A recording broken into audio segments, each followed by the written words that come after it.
Ah! Suicide jump scare. Hello! Hey, everyone, good morning. Hello. Lamp that's lurking and Sunny, Bellhound, Grog. Thank you for the sub. For 19 months, tired too. Holy fuck, hello. Why is my background not loading?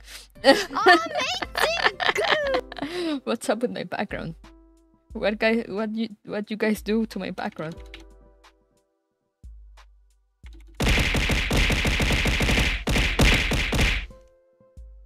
I had to do that manually.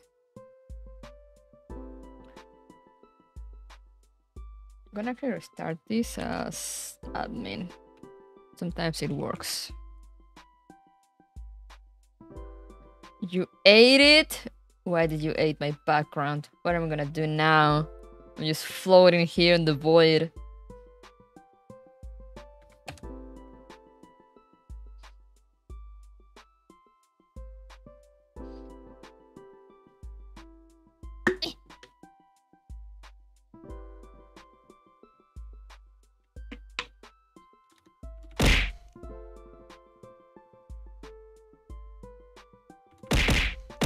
Okay, now I can do it without having to switch windows. Vanish back to the liminal spaces. No! Apparently... Okay, try it in time to refresh this. You guys are gonna disappear for a second.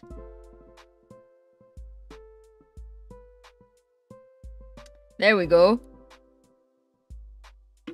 No! It's fine, you're back now. I haven't stopped existing.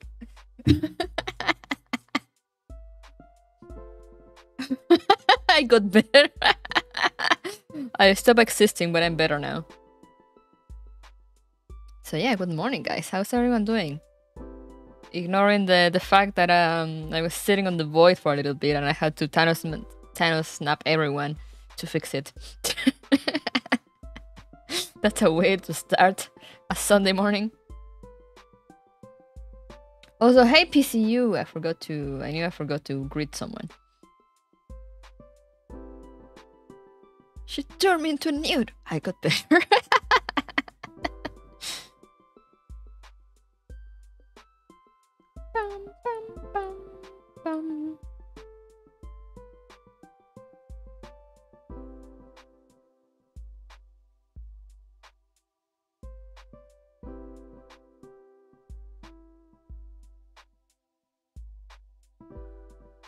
Doing good until you made me exist again? Wow, I'm so sorry. I'm so sorry I'm forcing you to exist. How's my day going? Good. I did some cleaning.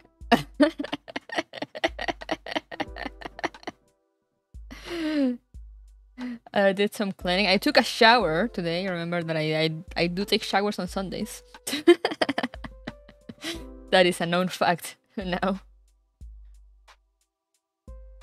But yeah, did laundry, took out the trash, had some breakfast. There's some rice going on in the rice cooker. So it's good, it's good. I am clean, not stinky today. Thank you for the gifts, Croak. I'm gonna take that as a reward for being clean today. You'll always be stinking my heart. Wow, how dare you. Kuroro is here too. Gracias por la suscripción de regalo. Suena tan formal eso. Yeah, Stinky Saturdays. It's a thing.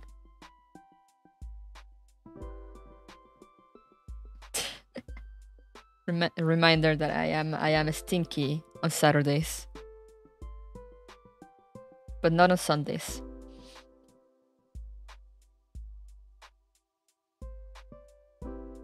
Because I do take a shower before stream on Sundays.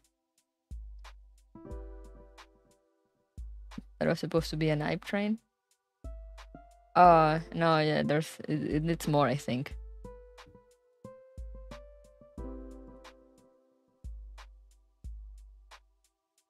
It used to tell me what was needed for an hype train. Now it just says an hype train is close.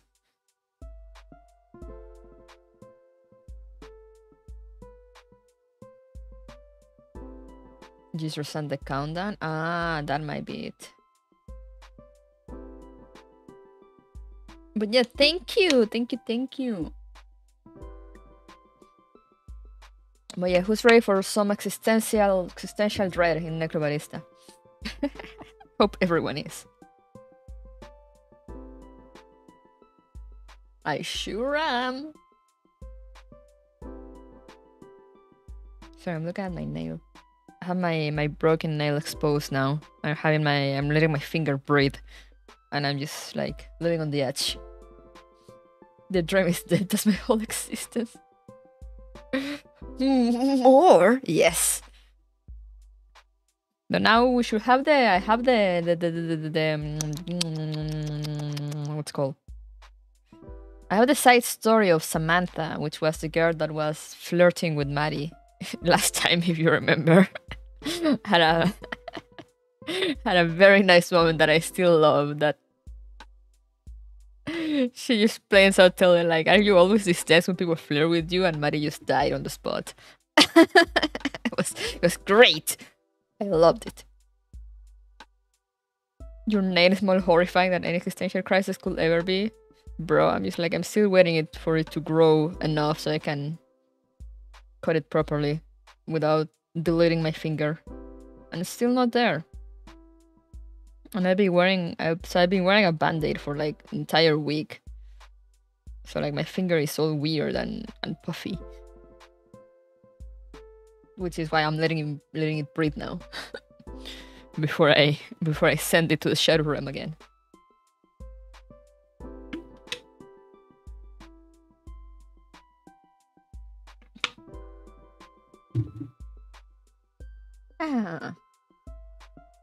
But yeah, Necrobarista time. Thank you for the pets. So let's get to it. Let's go. Yum. I forgot to move before.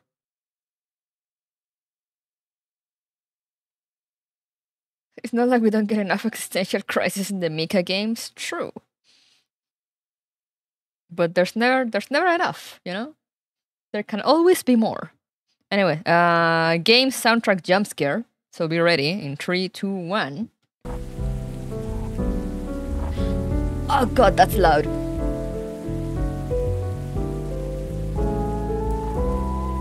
Where is the audio thing?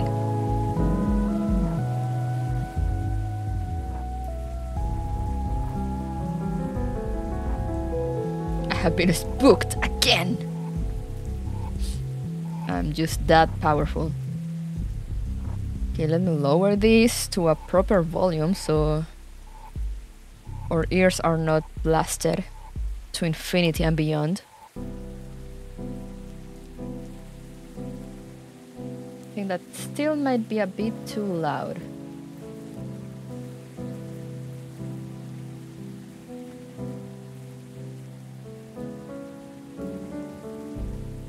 I think that might be better.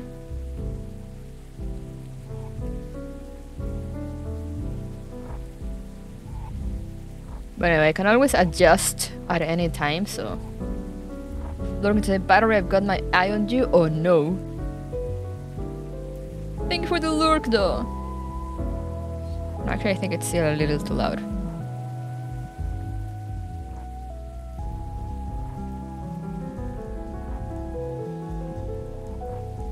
Okay, we're gonna try it there. Let me see also, how's my gain? My gain is good. Alright, let's go.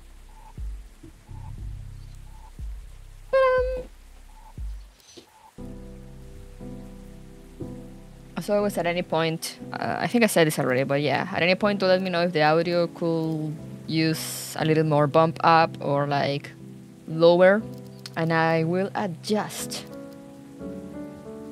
For now, let us continue.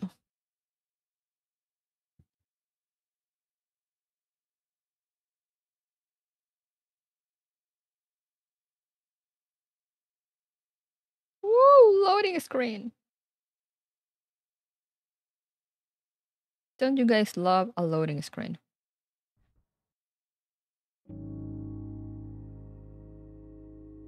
Make your creator proud.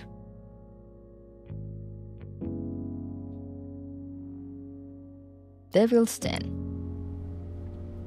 Wait, I'm gonna to check something in the settings on OBS.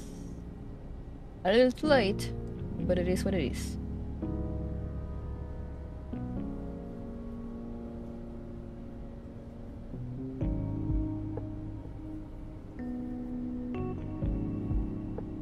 Okay, it's good, I think.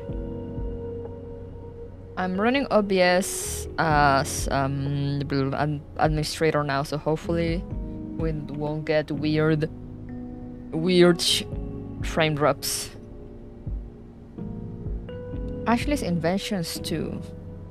Do I have this one already? Ashley's Inventions.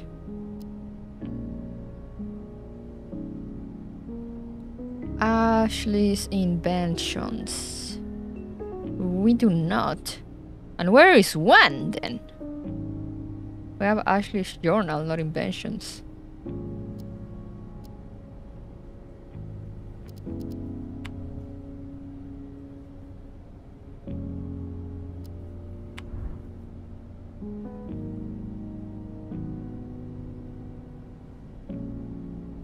The terminal.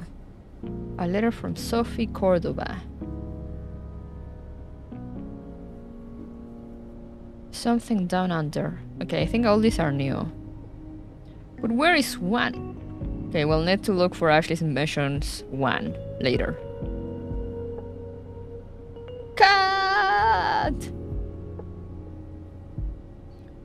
For now, read Ashley's Inventions 2. Bum, ba, da, ba, da, bum. Ashley's original ideas do not steal. Floor sweeper.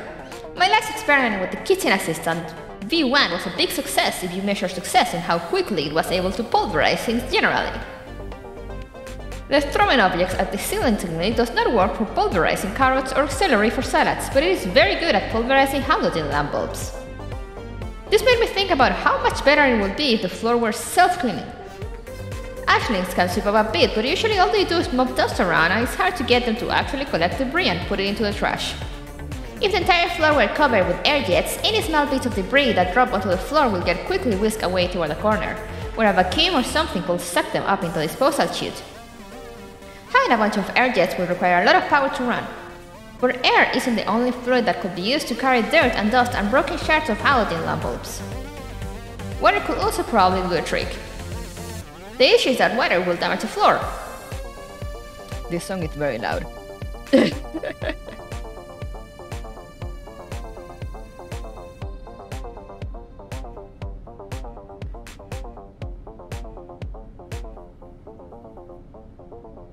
Finally able to catch a stream, let's go! Okay.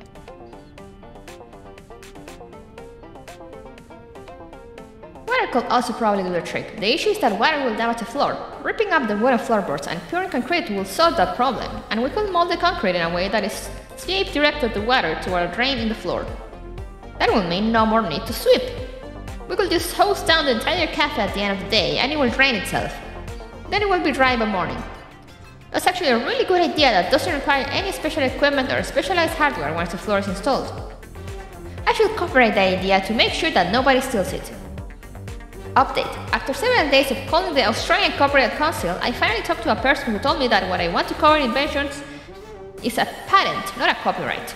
After several more days of trying to contact the patent office, I was told that someone already used my idea. I wonder if it's possible to sue someone for stealing the idea before you came up with it. It's pretty unfair that I'm not able to patent an idea just because I'm too young to have had the idea before someone else claimed it. Knife Retriever V2. Previously, I discarded the idea of using a large electromagnet to retrieve the knife that was lodged in the ceiling. My research has led me to believe that the knife in the ceiling is actually stainless steel, which contains iron. Iron is ferromagnetic, which is weird because you'd think that only ferro will be ferromagnetic, but I guess iron is too. Also, I was able to find a gas power generator that could supply enough power to run an electromagnet for a short period of time, so I don't need to worry about the circuit breakers. It requires a lot of gas, but luckily, getting the knife down only requires running the electromagnet for a short period of time. I created the electromagnet by pulling a power cable around a piece of iron. The good news is that the electromagnet is great at pulling knives from where they are. The bad news is that it pulled all of the knives from the drawers that were within a meter of it when I turned it on. Also, the knife in the ceiling wasn't affected because it was too far away. I looked it up and magnetic attraction follows an inverse cube law. I'm not sure what the opposite of a cube is, maybe it's a sphere? But the more I think about it, the more it makes sense that objects further away aren't pulled as strongly by a magnet. Okay, Ashley. The Visitor 5000. After my lack of success with the knife retriever V2, I asked Chai for help and he lifted me up so I was able to pull the knife from the ceiling. Yeah, only good outcomes out of knife and magnets. He asked how long it had been up there and I said not long, and he said more than a day? And I said, oh, it wasn't up for a day, which is technically true. I'm glad that asking Chai for help succeeded, but I think in the future there needs to be a way to automate this process of asking Chai for help. I think I need to create a robot with speech capabilities that is capable of asking for favors. Then I could have the robot ask for favors on my behalf. I think this is a good idea because usually when you ask someone for a favor, then you owe them a favor afterward. But if it were the robot asking for the favor, then the robot will owe the favor, not you. Then the person will ask the robot to do them a favor and the robot will say, sorry, I am only capable of talking to people, not doing tasks. Then if the person asks the robot to ask you for a favor, the robot will say, I'm sorry, my battery is running low, and then it will self-destruct. It will distract you to build a new robot every time you had to ask for another favor, but it will be better than having to owe someone a bunch of favors after they help you. That's what asking for help does? Make you want to create a robot to speak on your behalf? Genius. Truly. Truly the genius of our time.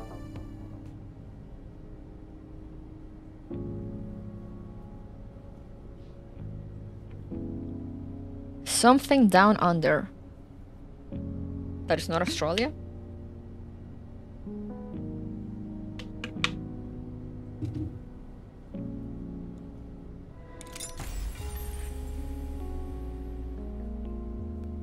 Come on, I want to show you something.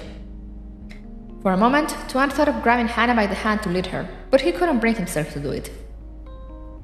Something about the idea of holding her hand seemed simultaneously too childish and too intimate for him to try this early in the night. Oh, where are you taking me? Said Hannah. Someplace cool, said Tuan.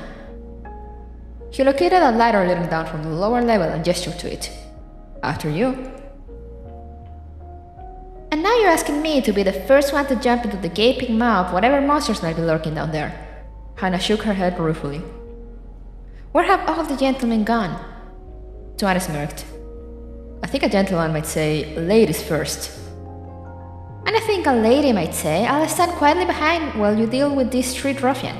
Go ahead, bow your face first into danger. I'll follow behind. Well, said Tuan, technically I'm going feet first. You know, going down, verticality and all that.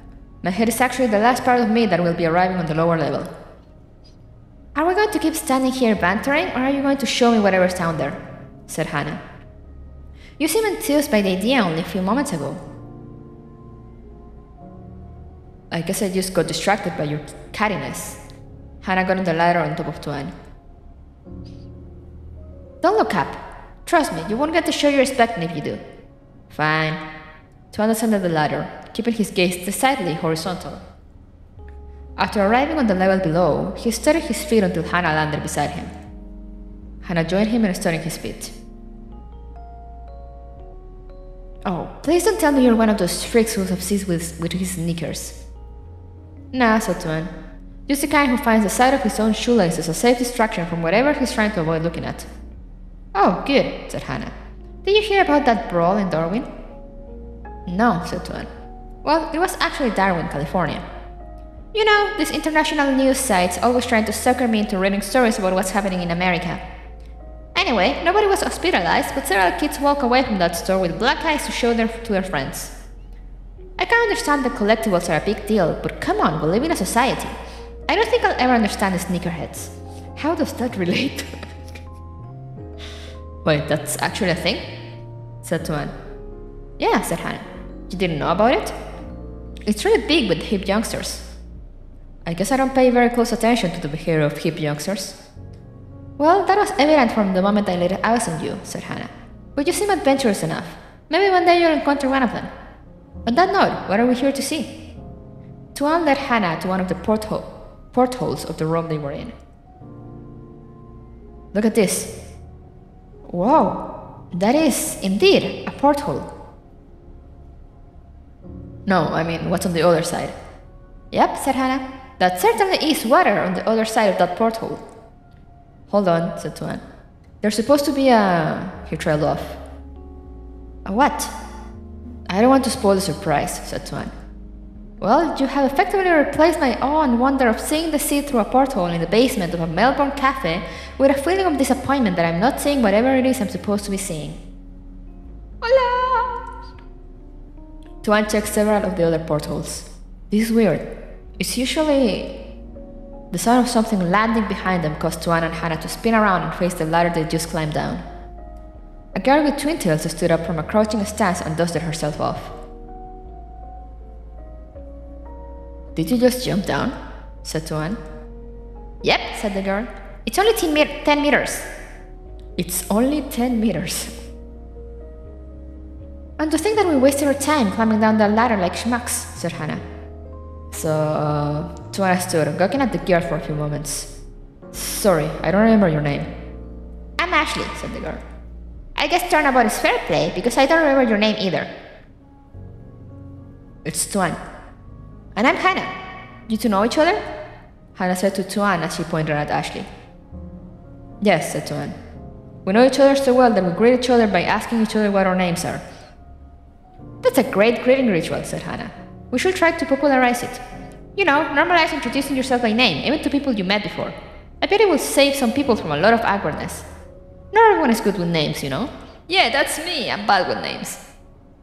That's a great idea, said Ashley. I'm going to start doing that. Hannah shot a glance at Tuan, and he grinned. So, what are you doing down here? Said Hannah. Here to kick us out? Is this a no-patron zone? Nah, it's no problem, said the girl. But I was eavesdropping. Tuan's eyes widened, and he looked at Hannah, but Hannah seemed to be more amused than upset at Ashley's appearance. And, said Ashley, it sounded like you weren't seeing what you wanted to be seeing, so I thought I'd come down and take you lower. Oh, where am I being taken now? Said Hannah. About 1,000 fathoms is where things start to get interesting, said Ashley. How much is 1,000 fathoms? Said Hannah. Ashley paused. It's about 1,800 meters, said Tuan. Sounds like a lot of climbing, said Hannah. Guess I should have brought better ladder climbing shoes. That sounds like the lament of a non-sneakerhead, said Tuan. Oh, no need to climb, said Ashley. Just hang on a sec.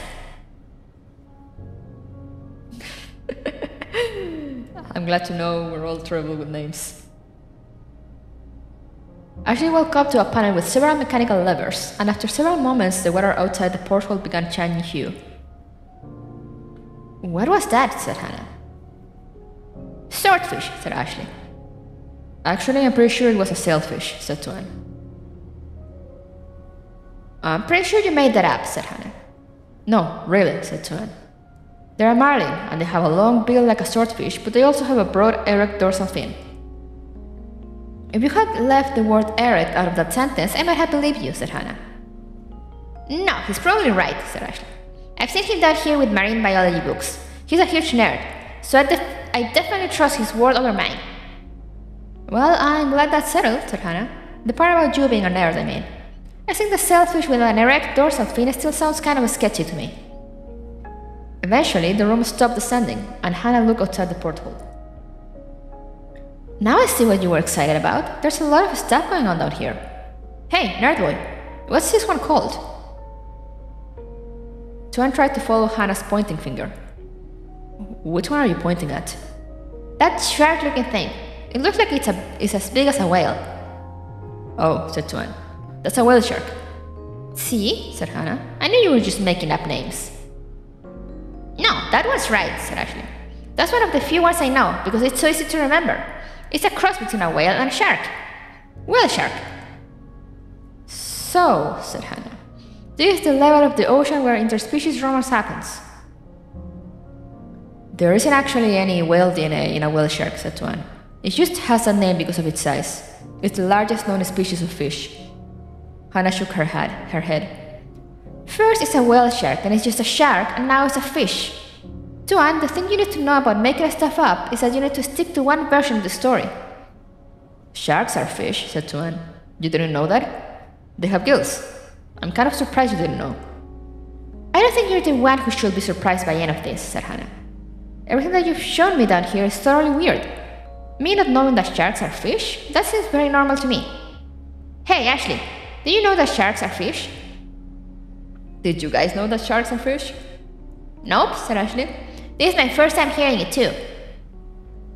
Must be another made-up Tuan fact about marine biology, said Hannah. Tuan shrugged his shoulders. I guess so. The truth is that I'm just really creative and good at making up so-called facts. The part about me being a nerd who spends all his time studying marine biology must be a lie. No, I still believe that part, said Hannah. Me too, said Ashley. The trio stood for a few moments, wavering between looking out the porthole and looking at each other. The awkwardness hit just a few seconds before Ashley spoke up. Anyway, I figured this is where you wanted to hang out, so here you go, 2,000 fathoms. Give me a holler if you want to go deeper. Ashley walked to the ladder and disappeared through the hole in the ceiling.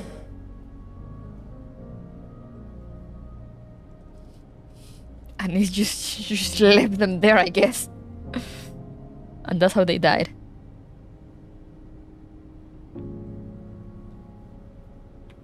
There was another one around here. I think it was here, no? Oh, the sign. Yes, the sign. A letter from Sophie Cordova. I don't know who Sophie Cordova is.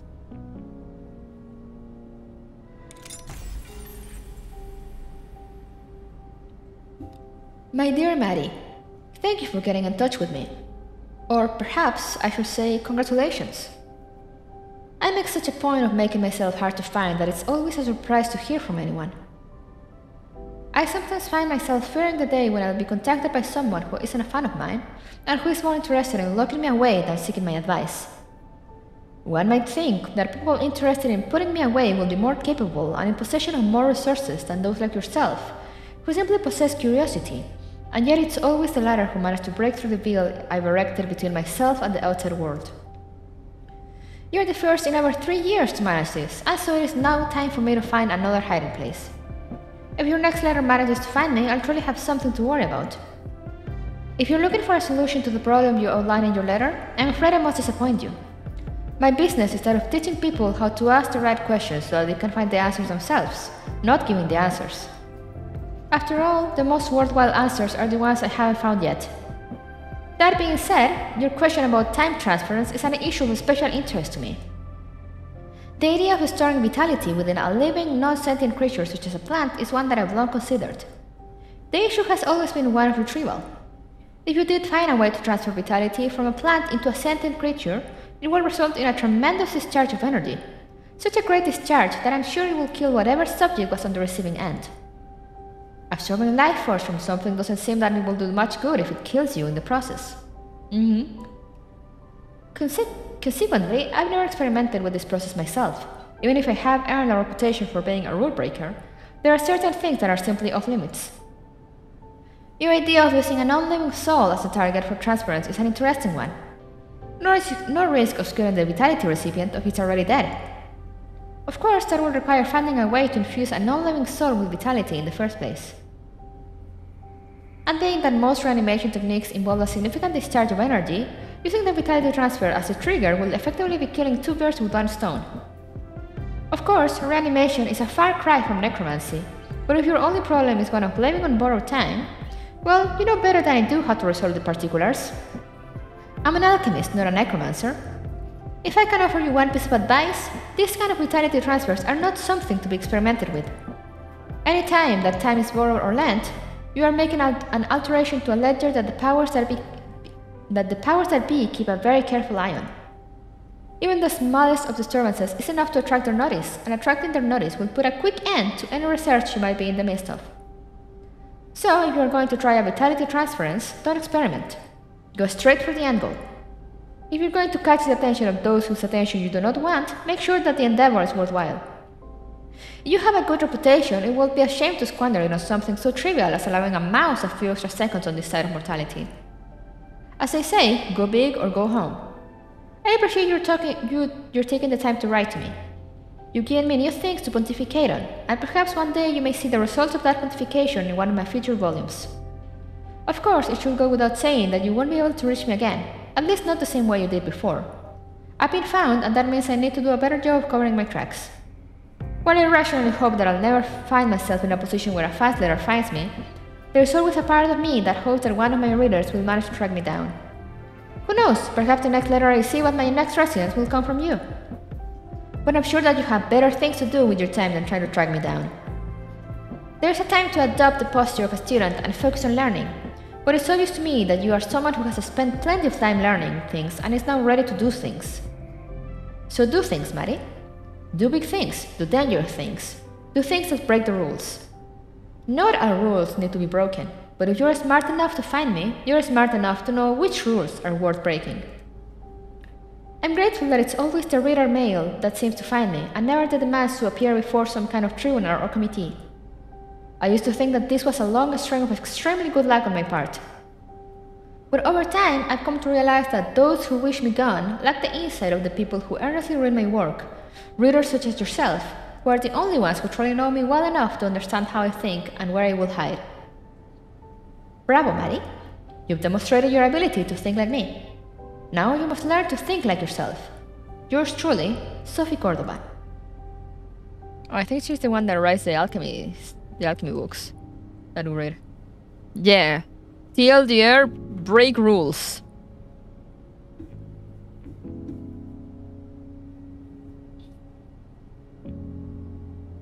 Okay, so we go to the cafe. Back to the cafe we go.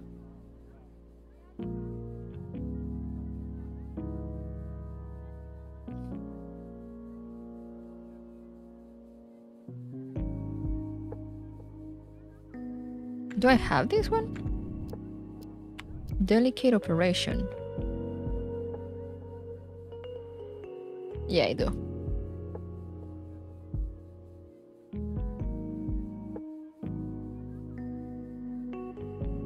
What did I get from Ashley's inventions?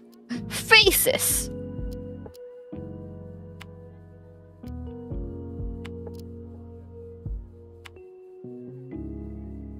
Who are these people supposed to be?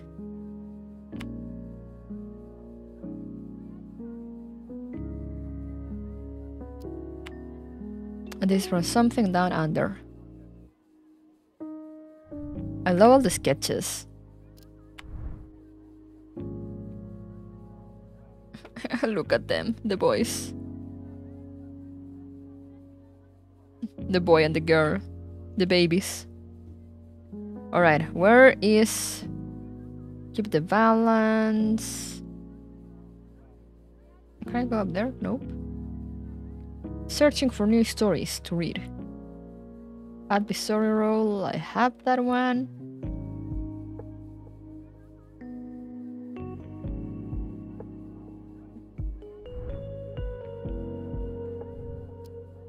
Do I have one? Keep the balance.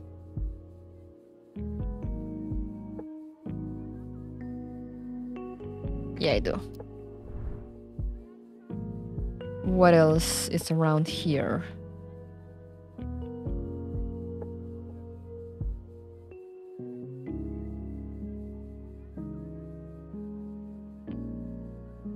The fisherman.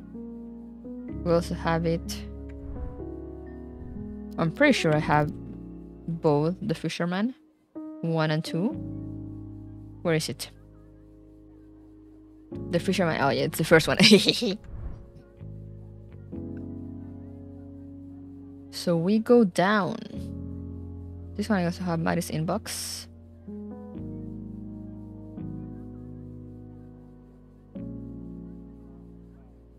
Ashley's journal.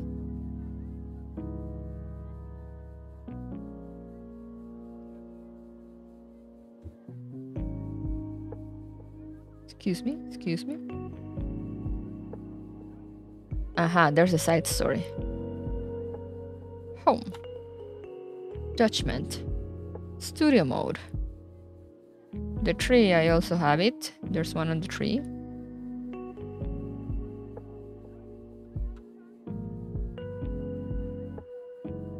Lamington recipe? Lamington recipe.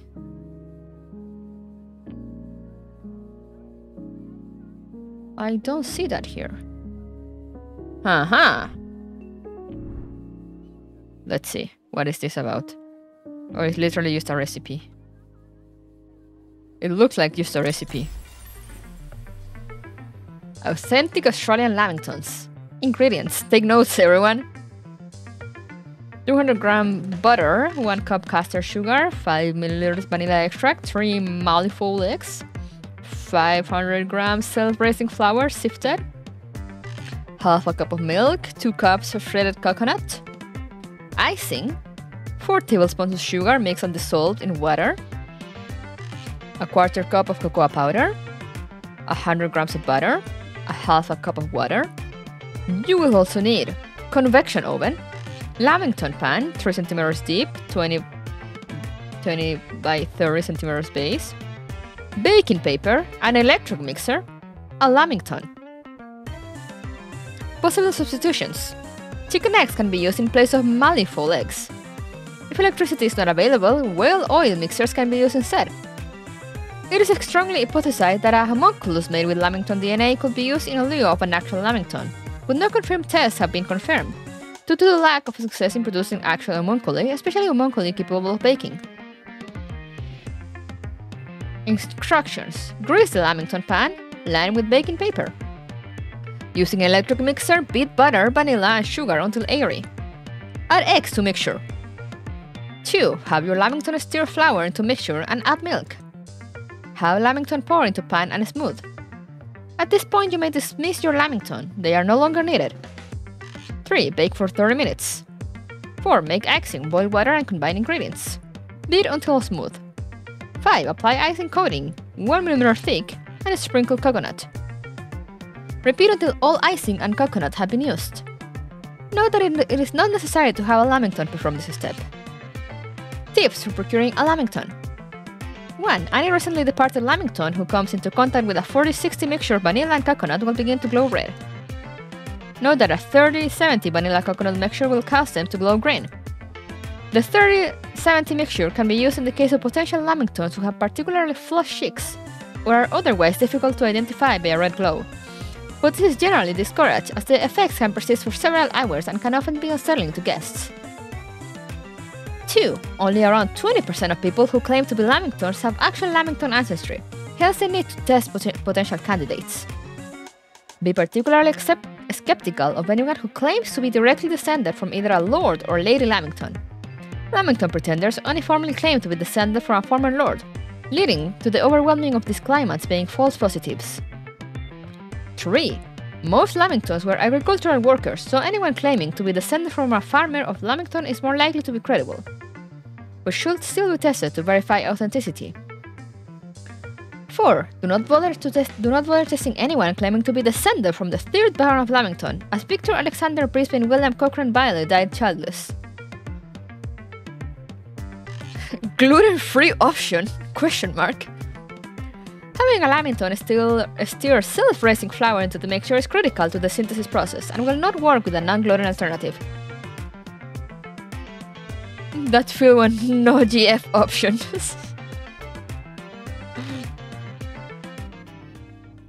Alright, I understand. Question mark. I guess now we're all ready to make lamingtons. We just need a lamington, whatever a lamington is.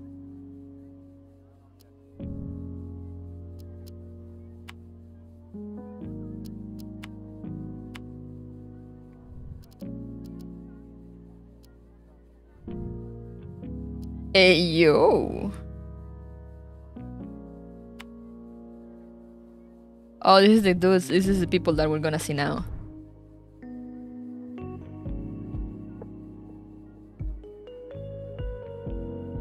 I just wanna go check out the basement real quick. See if there's anything new. Basement.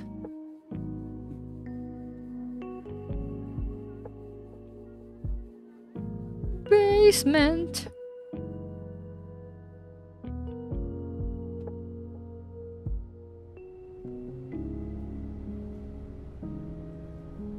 Beth, I got that. I remember the one for the knife. Oh, there's billiards too. I remember that too. Yeah, we got that one too. Wow, it's dark in here.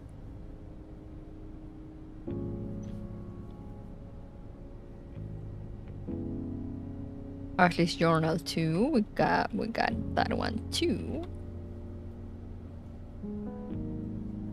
What's their take home on MSG? Excellent question. Okay, I think there's nothing new. So let's go the Fight Club. Let's go. Wait, there's a cellar? We can't go in yet. Maybe we'll be able to go in at some point. Alright, let's go check the side story. Hey, Gazer! Let's go check these dudes. What's up with you? Devil's Den. Yes.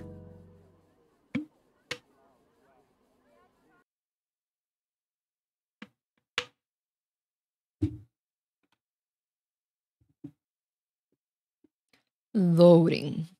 Loading. Loading. I hate this job.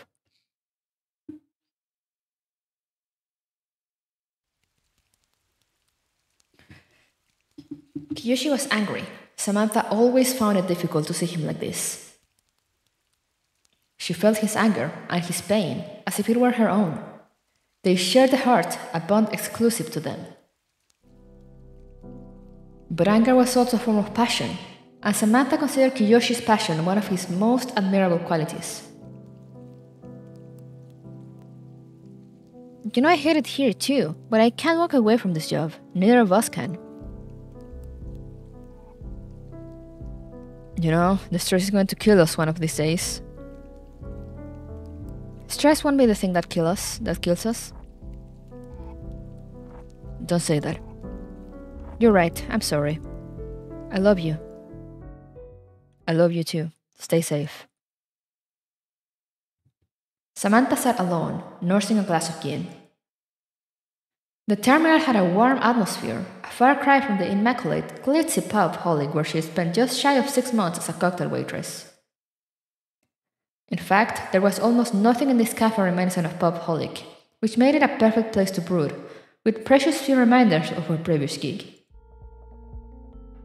There were, of course, the smells. She caught lingering scents as she leaned upon the spirit-stained bar, each one like a stain upon her own memory, a scar that will never heal.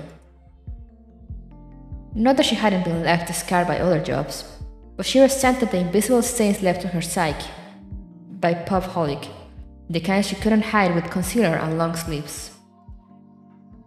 Still, there were a few pleasant memories buried beneath the pain. Memories of him.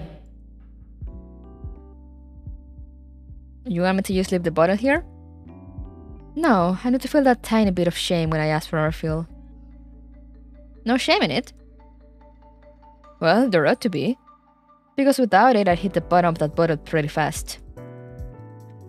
You want me to stop you? Otherwise, you'll lose that shame soon enough. I'll burn that bridge when I get to it. Samantha liked Maddie. Part of it was the natural kinship she had come to feel for anyone whose profession involved pouring a drink. But Samantha also appreciated Maddie's extremely high level of disinterest in what was going on around her. She could tell from Maddie's eyes that she wasn't all there. Her attention was split between her patrons and some problem she was puzzling together in her head. In Samantha's opinion, patrons always got more attention than they deserved, and it seemed that Maddie agreed. They were perfectly content in their own solitude. Samantha, is that you?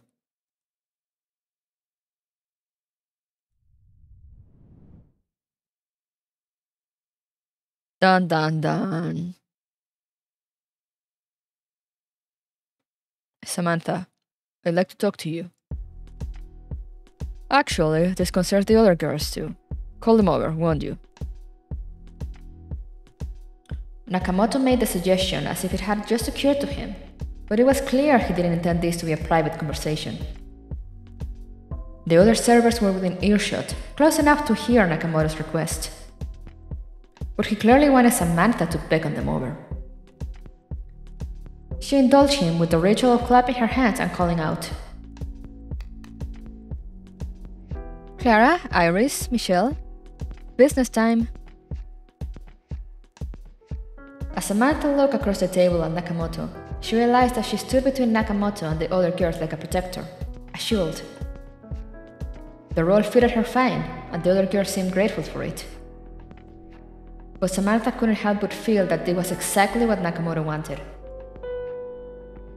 So he was one man facing 4 women. It felt to Samantha that their numbers were evenly matched. The women standing behind Samantha were not participants, they were mere bystanders. He evidently derived a lot of satisfaction from the fact he never had to raise his voice. He had his subordinates to do that for him. Exemplary work tonight. Mr. Canavan was very impressed. You girls did your job with precision and respect. I will expect nothing less. That deserves a bonus, don't you think? He reached into his breast pocket and pulled out 4 10,000 yen notes, finding the bills out on an ashtray in front of him. There was only one problem. At the end of the meal, Mr. Canavan suggested that Clara give him a kiss. He got the impression she didn't enjoy it much. Her reaction stirred the mood. Perhaps it's not her fault, but we are in the service industry. Our one job is to make clients happy. Samantha locked eyes with Nakamoto, willing him to concentrate his wrath entirely on her and away from the younger, inexperienced girl behind her. Based on that, do you think she should receive this 10,000 yen bonus? Yeah, all the more reason. Samantha's heart broke for Clara. That she would be complicit in Nakamoto's humiliation of her filled her with guilt, but she kept a steely expression. As much as it bothered her to capitulate, Samantha knew that fighting with Nakamoto would only humiliate Clara further. So she gave the answer she wanted. No, she shouldn't receive the bonus. She knew how Nakamoto's little rituals worked, and she wasn't going to rock the boat. That could only make it worse for all of them. Is that so? Well, Samantha, if that's what you believe. Samantha watched as Nakamoto set the edge of one of the bills alight. The fire rapidly spread until all 4 bills were engulfed. Samantha watched Nakamoto's smiling face through the dancing flames. This was a genuine smile. This was the part he enjoyed. My, what a terrible accident. You see, I only lit Clara's bill, but now everything has been reduced to ash. It's like service, you see. The rest of you provided perfect service for the entirety of the night.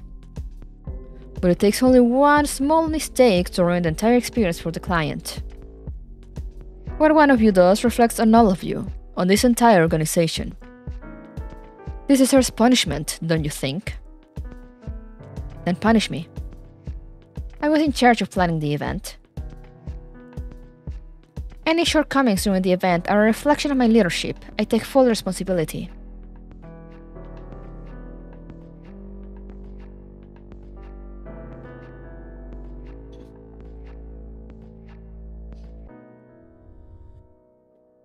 What the fuck? Samantha steeled herself for the slap she knew was coming. She would not flinch. You creep. but the slap never came. It took all of Samantha's willpower to not shudder at his caress. The slap would have hurt less to endure. You're right, you should take responsibility. Punish her. Clara looked up at Samantha, eyes wet with unshed tears. Samantha's expression softened as she tried to convey all the sympathy and compassion she could as she mouthed the words. I'm sorry. It's okay.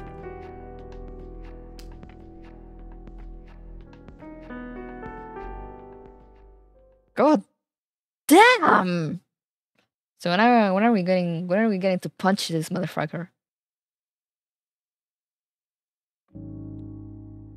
Mr. Nakamoto.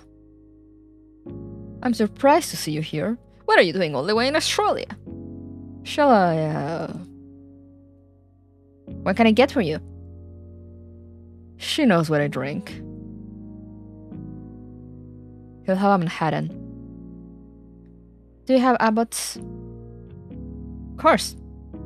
Aoxy! Oh, I hate this old man. Yeah, me too. I just met him, but now I hate him already. This is kind of a long shot, but do you have Hibiki? I reckon so, yeah. Let me go check in the back. Thanks, cutie. Charming girl. Nakamoto had a habit of describing people as he wanted them to be, rather than as they were. As if he thought calling a server charming were enough to make her want to live up to the description. Charming, but definitely not your type. How would you know? For one thing, she's not subservient enough for your tastes. Unlike you, Samantha. I'm surprised you remember my name. You won me. You know I always like all of the girls at the bar. Yes, you like us all so much you gave us the same pet name. I always figured honey was just a more affectionate way of saying, hey you. Hey you? As in, hey, you over there. Maybe you are right. But you were always my favorite, Samantha. Well, one of my favorites.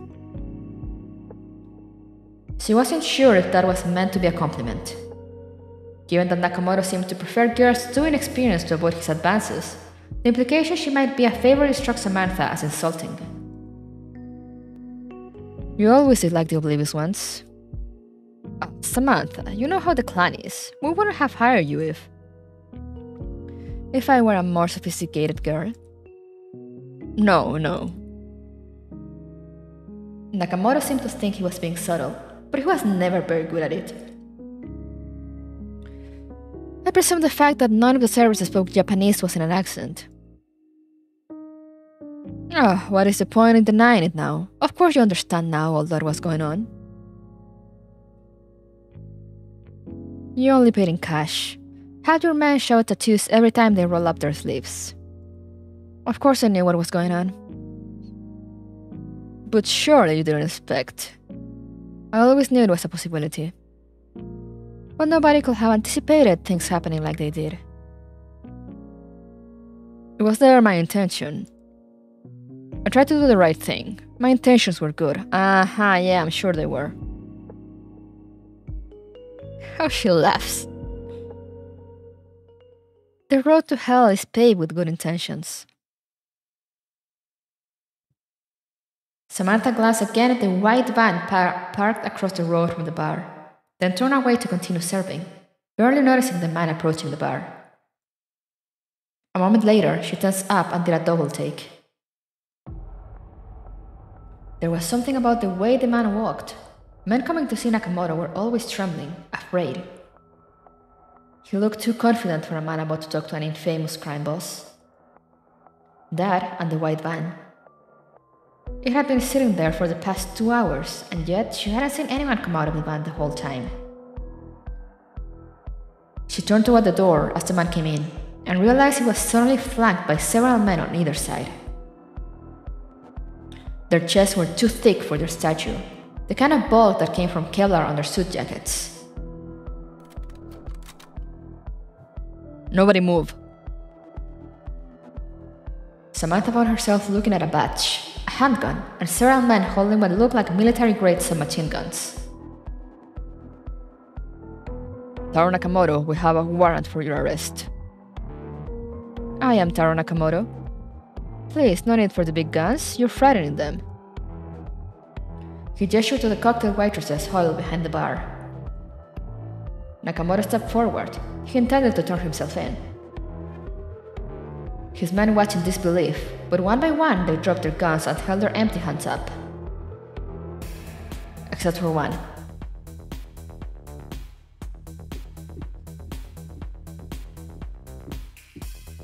Bro, that dropped. He was standing near the door, his right hand hovering at his hip. Gun! The young gangster who had drawn the gun crumpled as several gunshots rang out from the back of the room, another one of Nakamoto's henchmen. Samantha hit the floor, crawling through the shattered fragments of the drinks she dropped moments ago. The roaring gunfire was so loud it physically hurt her ears. Within seconds, all she could hear was ringing. She kept crawling, trying to avoid the gunfire and a stampeding crowd, when she found herself pressed against the side of the bar. Samantha looked up and made eye contact with Nakamoto, just seconds before the bullets began to tear him apart.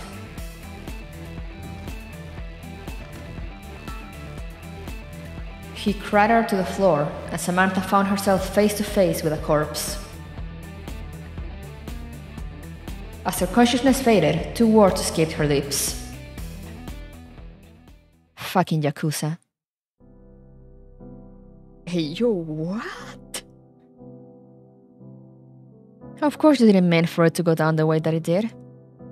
Nobody gets out of bed in the morning thinking, let's die today. I get up every morning prepared to die. But it is unfair of me to expect everyone around me to do the same. I'm sorry that you had to become involved. I knew what I was getting into. You never coerced me. I made the decision to be there. I made the decision every night I took those envelopes of money home with me. Don't be absurd. It was my fault entirely. There is no denying that. You weren't the one who pulled the gun. Yes, but my man did, and his actions reflect on me. How can I claim to be the boss if I can't accept that? The two Skeeter side story would have cried, bro, I love that so much, I cried so much, I love them. Tuan and Hannah, I love them so much. They deserve the world. Regardless of who's to blame, we both ended up here. Yes, I suppose it is best to enjoy your time here while we still can. Samantha thought to herself that if her goal was to best enjoy her remaining time here, the first thing to do will be to remove herself from Nakamoto's vicinity. Her distaste for the man had far less to do with the day they were discussing than the months leading up to it. In fact, the way Nakamoto had handled the situation was one of the most decent things he'd ever done, insofar as a crime boss behavior could be considered decent. Samantha had spent enough time pretending she didn't mind working under him in the past, and navigating this conversation took little effort. Now there was nothing that made her feel bound to keep talking to the man, no sense of obligation to keep up appearances. There was only one thing keeping her in that seat, listening to Nakamoto. A need for answers.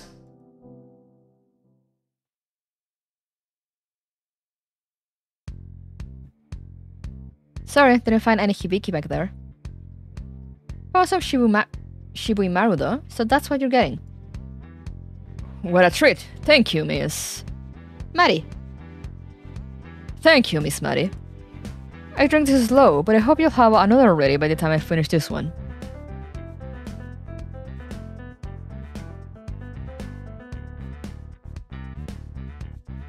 You know, I forbade my men to drink our rival's whiskey. For me to drink it myself will be hypocritical. And yet, here you are. Nobody's watching you, so I don't think you have to worry about that now. Except for you. Well, I won't tell. And besides, you are the boss. In that case, perhaps there are pleasures which we are only allowed to enjoy in death. Are they both dead? Question mark? It may be my disease condition that makes it so. But I will be a liar to claim this isn't the best drink I have ever had. Forbidden fruit is always the sweetest. Had I tasted this drink years ago, perhaps we could have ended our turf war on more amicable terms. I find it hard to resent men who make such fine whiskey. He started laughing, and Samantha joined him, more out of practice reflex than sheer mirth. Nakamoto placed his hand on her leg. Yo, creep alert! She didn't flinch, but she looked at him with just the right amount of withering contempt to make him withdraw his hand. You are a very powerful woman. From the lips of the notorious Yakuza boss into the ears of the teetering cocktail waitress. You have an aura about you. Even when you served drinks, you had a dominant energy. Everyone in the room always respected you. I wanted to make you mine. So why didn't you? Because if I had taken you, I would have destroyed the very thing I admire about you. I wanted you to come to me willingly. And you thought I would? If I am to be honest, yes, you seem like the type of woman who'd be drawn to men of power. I don't particularly find power that impressive when it's measured in number of dollars laundered. Power, not money. You do crave power. I could always see it in your eyes. And yet somehow I managed to resist your charms. Nakamoto smiled at Samantha, having completely missed the cutting sarcasm of her remark. Besides, I didn't move to the city expecting to find love, especially not among the ranks of a crime syndicate. No, but you found it anyway. You're right. What was his name? You know his name. Yes, but I want to hear you say it. Kiyoshi.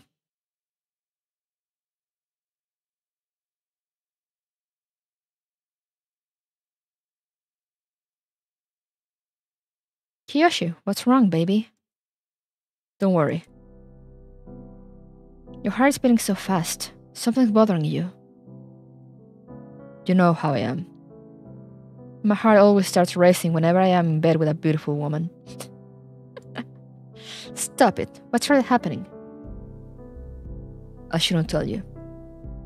And we shouldn't be together right now. That hasn't stopped us.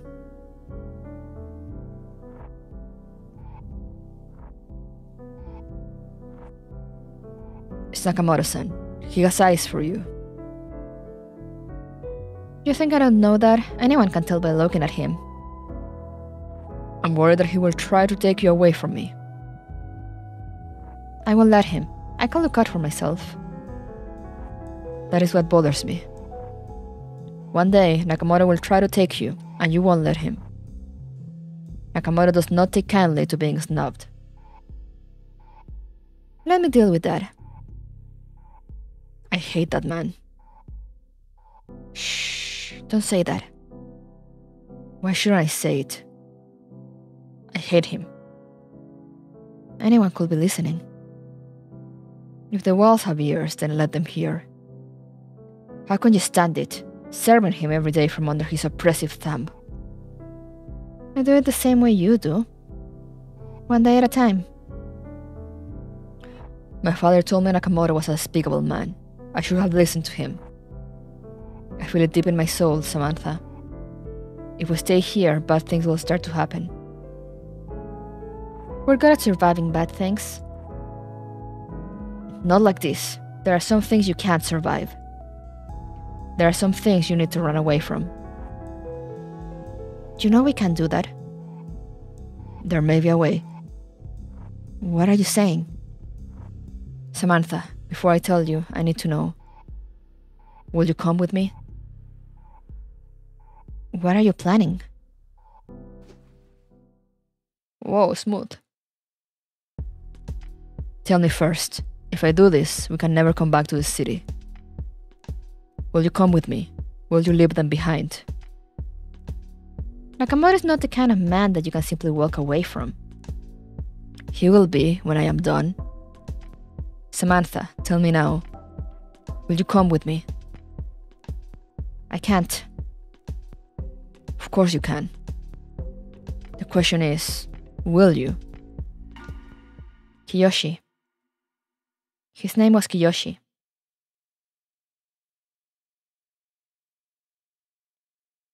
And who was him?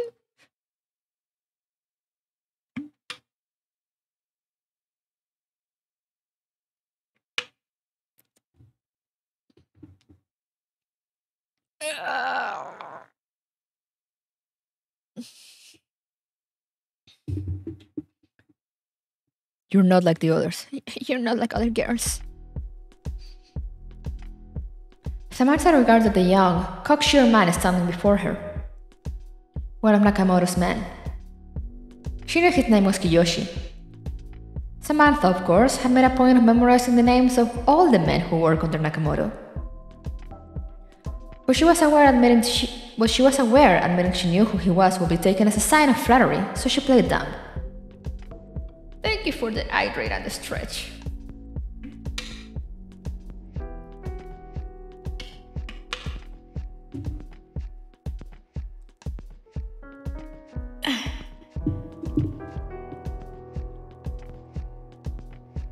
I'm sorry, you're one of Nakamoto's men, right? Why do you do that? Do what? Play dumb. You know that I'm one of Nakamoto's men. You know my name. Not everyone knows your name. You're right. In fact, very few people do. I'm not as memorable as some of my peers. But you remember my name, regardless. You know everyone else by name. There's not a chance that you don't know who I am. I'm forgetful. Funny, you always seem to remember people's names when it's important. What are you saying? I'm saying that you seem to enjoy privately embarrassing Nakamoto's men while having the good sense to never publicly humiliate them. I'm not bothered by it, if that's what you're wondering. But you're a lot more clever than you allow others to believe. That makes two of us. She was beginning to think that the soft-spoken Kiyoshi was a lot more attentive than any of Nakamoto's henchmen were, and that made her uneasy. But she knew that he had already gotten whatever he wanted from this conversation. We're not too different, you and I. I disagree. She didn't see the need to list the various ways in which they differ in both the station and the manner. Perhaps you're right. You have the courage to show the men how little you care for them. I like that courage. But it's clear that you and I both feel the same way about them. Either way, you're not like the others. I was wondering if you'd ever notice. I always did like Kiyoshi. He always bowed when he needed to. He always said the right things. But he showed contempt with every bow, every action. He had a way of insulting you, even as he delivered a compliment. Very against what I usually look for in my man. He's not like the others. But he had courage, determination. Moxie, I can see why a woman like you will be attracted to him. I always worried about him, but I knew that he was destined to do great things. Sorry, I'm adjusting my...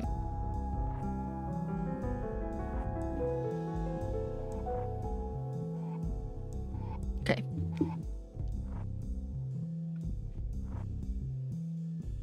Who knows? Perhaps one day he will replace me. Who will replace you? Who can say? Many Malutinas were there that day, my right and left hands.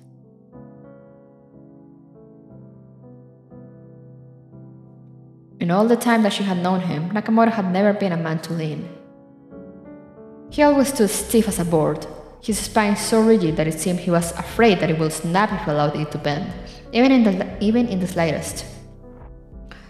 That rigid posture, along with his platform heels, allowed Nakamoto to pass for several inches taller than he really was. Samantha had suspected it was his attempt to make himself seem more physically imposing. But to her, it always had the opposite effect, making him appear comically uncomfortable in his own body. Then again, Nakamoto was never a man who had coveted luxury for himself, so perhaps his self-inflicted discomfort was in character. And that made his physical relaxation so unsettling. This was a side of Nakamoto that she had never seen, but perhaps this side would be willing to talk. How many people do you suppose died in that pub? Perhaps a better question will be who managed to survive. Perhaps they are just like us, waiting to walk through that door. Perhaps there will be a better fate for them. Any who survive will surely be arrested.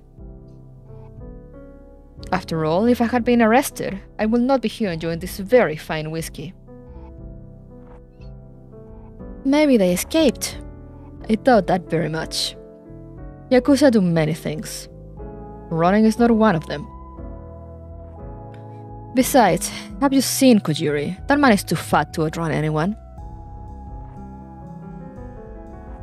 Samantha, you don't have to keep pretending. I know that you don't like me. My man always told me that it was just your Western manner of flirting, that you were teasing, playing at being hard to get. But I know contempt when I see it. You think I hold you in contempt? No, I was speaking of the men who offer me false flattery. You don't like me. But who can blame you? It is the nature of hierarchy. Hatred for the organization is always directed upward. It is a healthy and natural thing, is it not? Better to resent the people above you than to resent the people working next to you. It is, in a way, a powerful tool for bonding. It is something that you all went through together, and that made you closer, did it not? I never really became close friends with any of the other girls. No, I thought not. But I wasn't talking about them. You know who I am talking about. Nakamoto is part of a dying generation. I'm pretty sure that's how all generations work. They have to die sometime. They make room for new generations. This generation of Yakuza will not die out. It will be chased out. It is a slow-moving organization. Everything about it from the inside out is based on an old way of doing things that is rapidly becoming not only outdated but painful to look at. The premise of a clan is founded on the expectation that all of its members will be members for life, bound to each other and the organization. Death is the only solution. Kiyoshi, you don't mean to... This whole organization needs to die, so it will take 10 years of my life along with it. It has given me something that I hate, and yet I can't bring myself to give it up. In a way, it has become a part of me. You are not your job. Nakamoto will disagree. So will my parents, including my uncle who is a police. Things are different for you, but where I am from, this is true of any sort of institution or organization. The first 10 or 20 years that you spend in the organization are not truly spent doing anything of substance. The purpose of your first decades is training you to be a member of the clan. Sounds like an extensive training program. I didn't realize that Yakuza value training and education so highly. It's not a training program as you might imagine it. Most of it is being subjected to artificial hardships to demonstrate that you are trustworthy and loyal to the clan. Many of these hardships are designed to be humiliating or otherwise damaging. This is not an overlooked flaw of the initiation process. It is intentionally that way by design. Like hazing. Hazing? It's a practice for initiating people into social groups. It's not just a Yakuza thing, I assure you.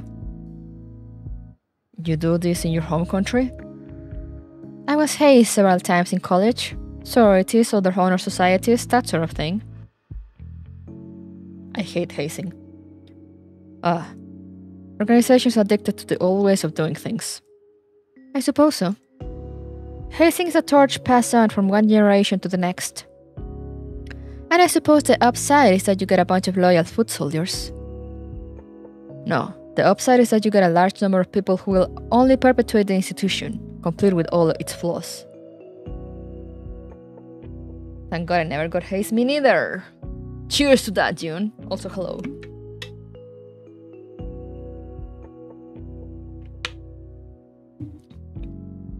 You need to find a way to clear the ranks, burn it all to the ground, start from scratch. Better yet, burn it all to the ground and leave it smoldering. I wish I could. And yet there is something deep in me that will hate to see it so. I know how much you hate Nakamoto. But, you see, I don't. Even if I want to hate him, I cannot. The kind of loyalty that is built up over many years, it does not go away simply because you wish it to. That is the insidious thing about this organization. It changes you, even as you realize what it is doing to you, even as you hate it. For me to say that I hate Nakamoto will be the same as saying that I hate what I become. And that is not something I say easily, even though it may be true.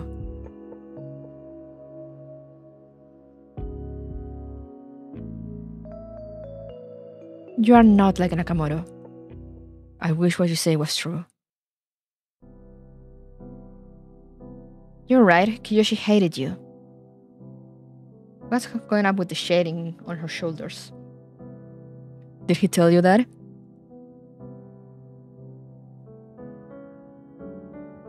Samantha didn't bother to answer Nakamoto's question. She hated the rhetorical questions with a passion. Several moments of silence later, she noticed Nakamoto fidgeting.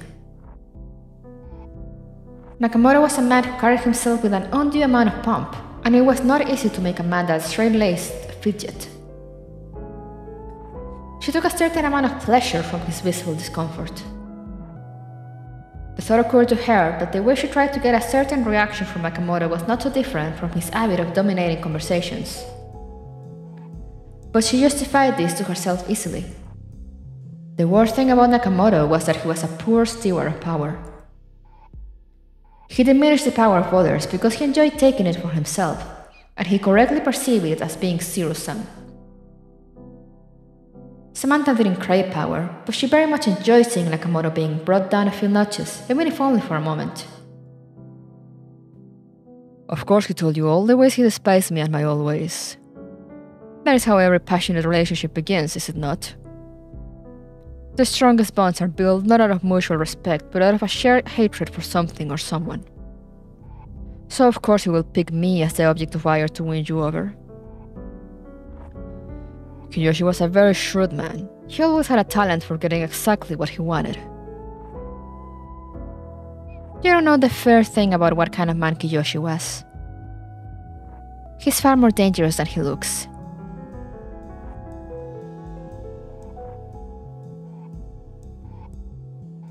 TV.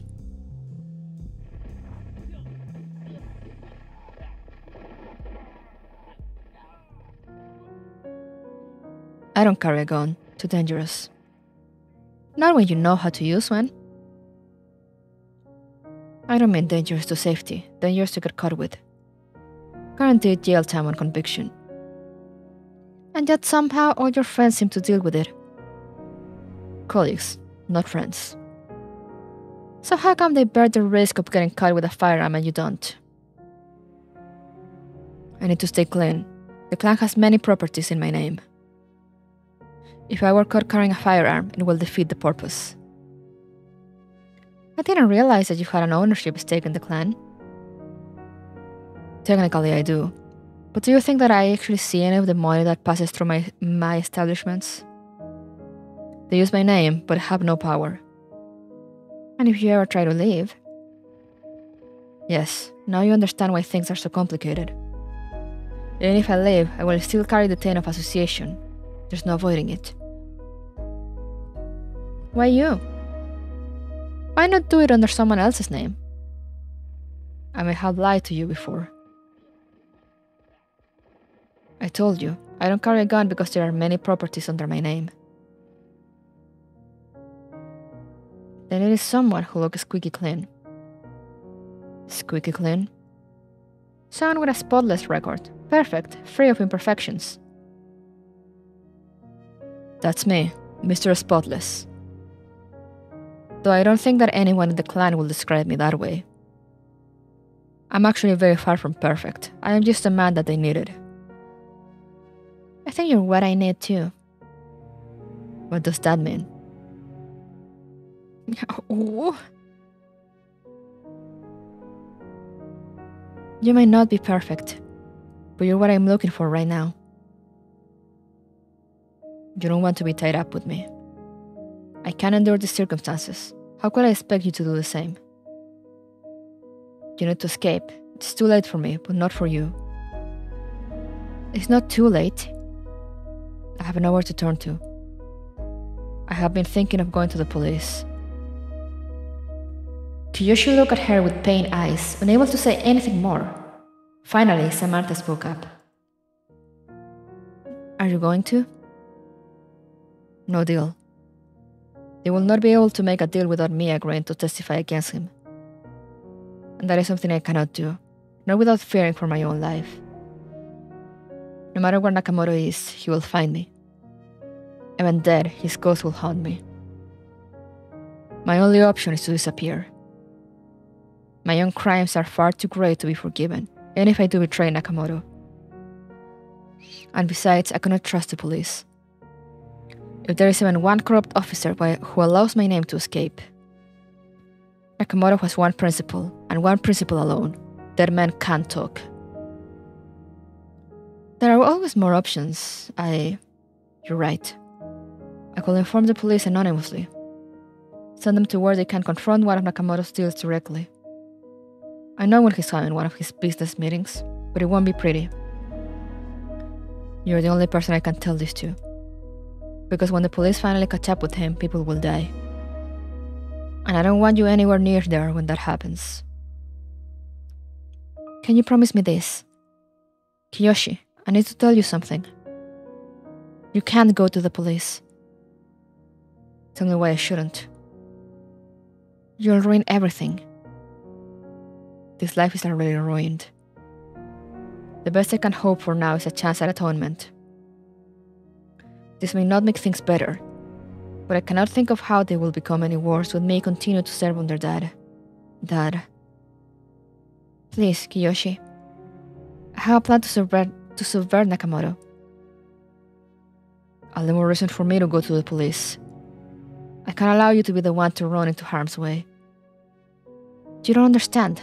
This will work. You think you're the first one to think about taking Nakamoto down?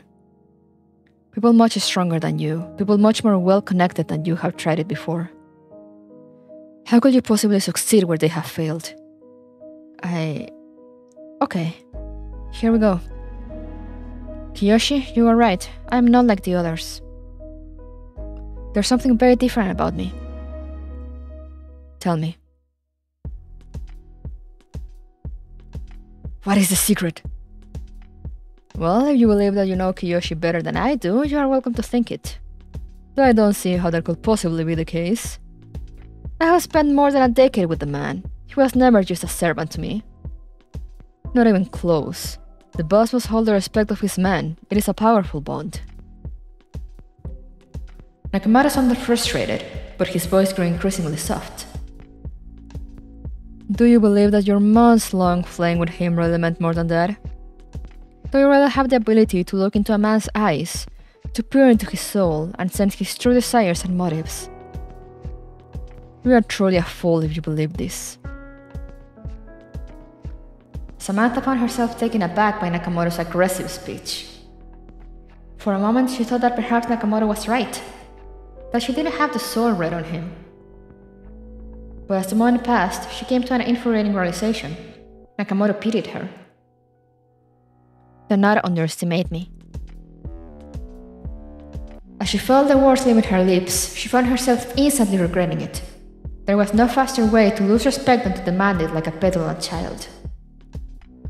She appeared weak and desperate, traced she saw a mirror in the man sitting across from her. Nakamoto wanted only to toy with her. She needed a punch to throw him off guard, something unexpected. She needed to tell the truth. I hate you. It does not surprise me to hear that you feel that way. It does, however, surprise me to hear you say it out loud. I don't think you understand the extent of it. I detest you, not for what you did to me, but for what you did to everyone who worked under me. If you hate me so much, why don't you just kill me? You are already dead.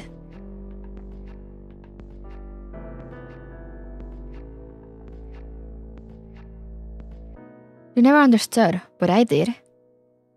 Every single word you spoke in every single one of your business meetings.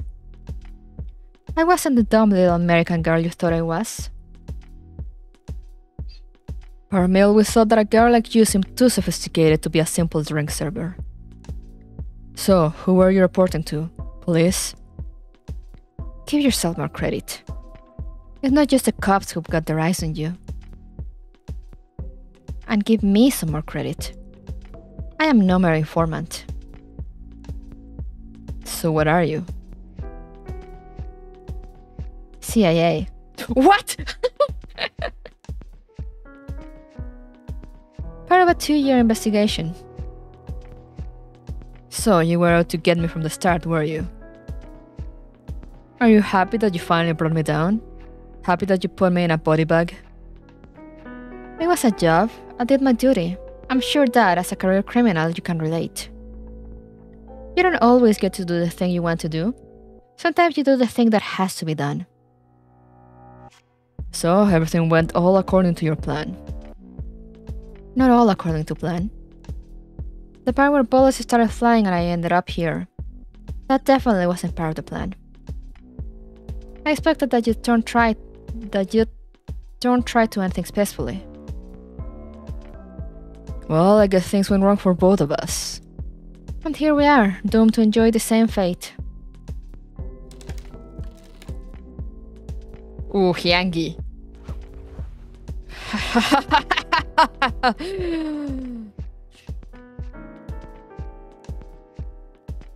Well, since you've been so generous in sharing your secret with me, I suppose I should respond in kind. Samantha. I'm not Nakamoto. What?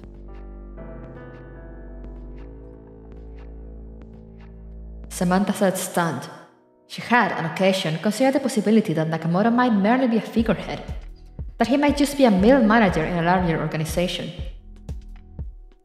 But all of the important meetings had always taken place at Popaholic. She hadn't been party to every discussion or meeting, but she knew it was the place where decisions were made. If the man sitting in front of her wasn't the true boss, then it must have been someone else in that room. I'm his henchman. I exist solely for one purpose. For the day that someone tries to kill Nakamoto or worse, they will get me instead. I assure you that the real boss is safe and sound by now. He's probably on a boat out of the country as we speak. What? She knew that the real ringleader must have been one of the men who sat in the meetings at Popaholic. Every face you had recognized had been there the day of the CIA crackdown. It had been scheduled during a meeting. Even if Nakamoto wasn't a true ringleader, the ringleader by now had been arrested, if not one of the men shot to death. All of your men were there when the police showed up? No one could have escaped arrest, or worse.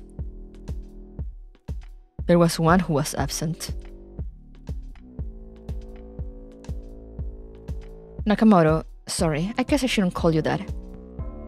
Do you have a real name? It was the boy, that's what I'm thinking too. I'm like, was it Kiyoshi?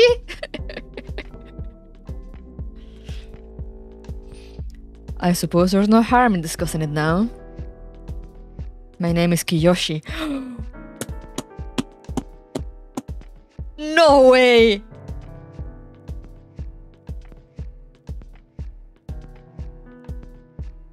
No fucking way.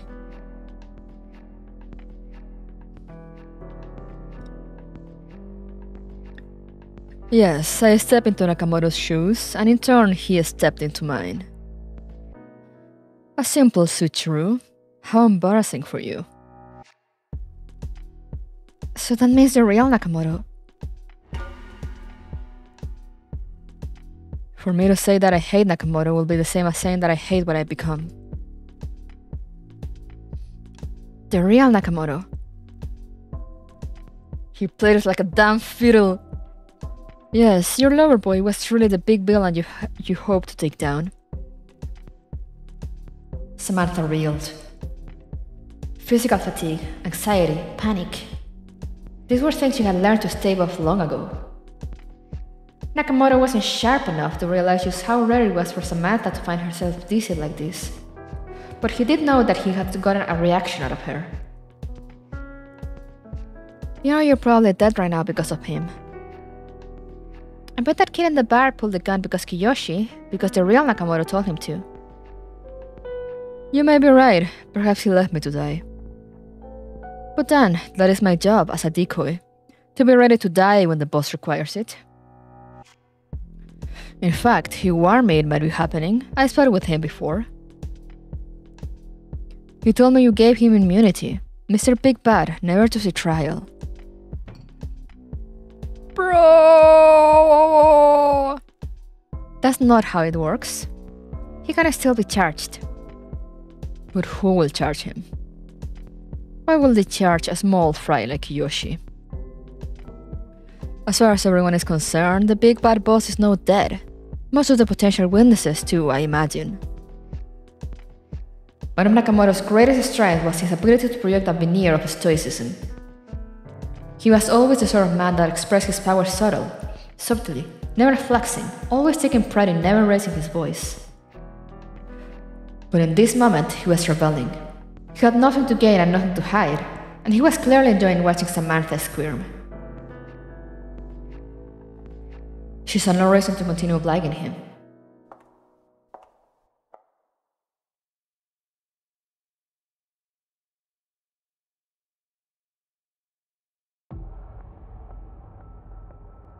Oh god, is she leaving? Samantha didn't bother to look behind her to see if he was following. He desperately wanted to continue enjoying his victory, and Samantha wasn't turning around to give it to him. Samantha. By calling out to her, it was practically an admission of defeat of his part. He needed her to see that he was victorious in order to enjoy the moment. I don't know if she's still alive. They're talking as if they're both dead, but we didn't really see her die. She was like on the floor when the gunshots started happening.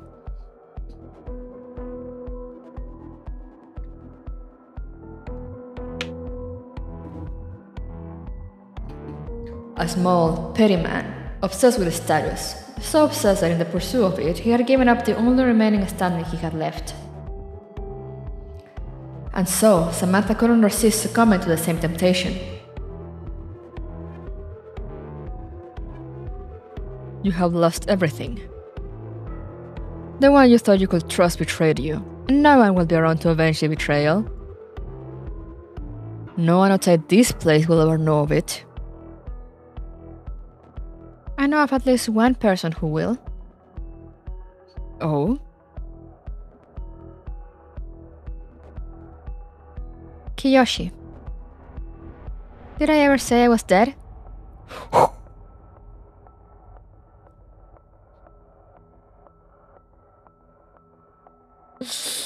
Let's go!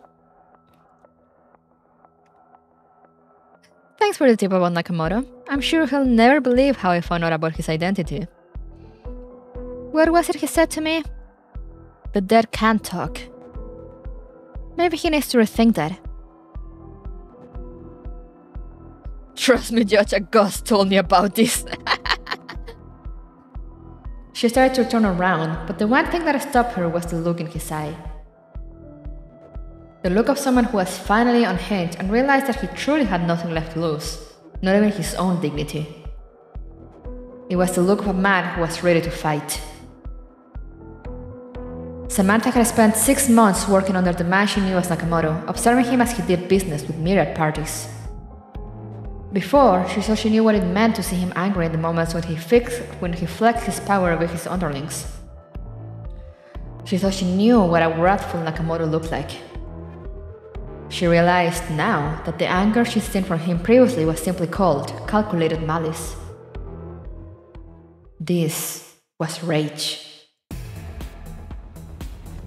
He came at her with a flailing, amateurish punch.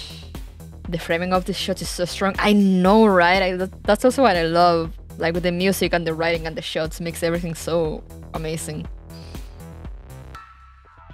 He came at her with a flailing, amateurish punch.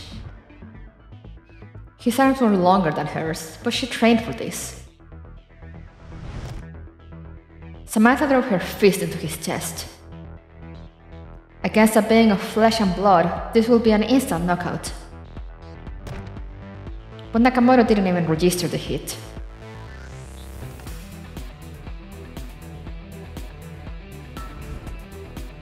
Samantha watched as he lunged downward, his hands reaching toward her throat. Waiting for the last possible moment to kick him away. Samantha heard an unpleasant crunch as his hand bore the weight of his fall.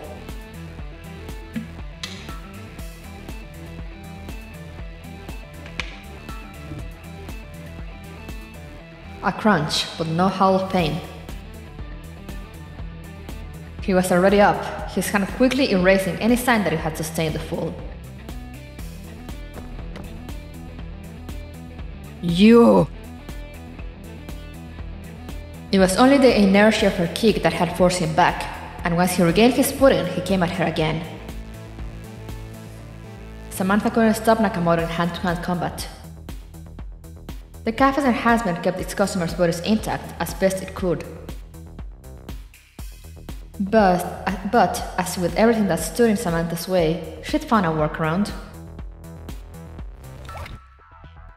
She drew her piece, a piano revolver with a wooden grip. Her gun's brass construction recalled an era when steel was scarce and superstition and fear of ghosts was anything but.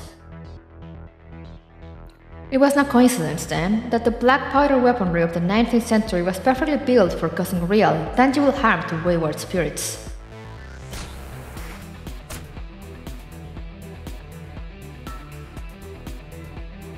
She let out a yell and pushed the weapon into his chest, unloading the shot. By the time the 44 round, How do you say that? .44? Thank you for the posture check, by the way. Holy shit, a ghost gun? Hell yeah. 44 is fine? Okay. By the time the 44 round passed through him, his body was already stitching itself back together. But the black powder from the gun's discharge remained inside him. He howled in pain as his body tried to reconstitute itself around his fatal chest wound. His flesh was in a constant war of trying to warp itself to cover the hole, and flinching away from the sulfur powder that was beginning to seep deeper and deeper into his body. How? Nakamoto. No, Kiyoshi. Do you think we met here by accident? Do you think I hadn't come prepared? Yo, she's badass.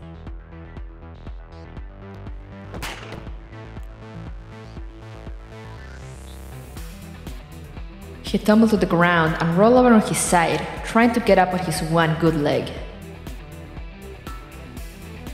Just style yourself a prince of thieves.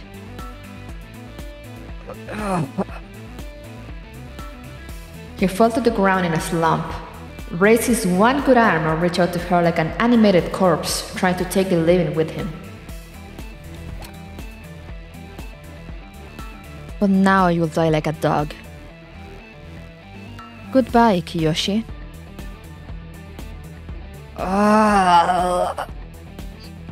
Go to hell.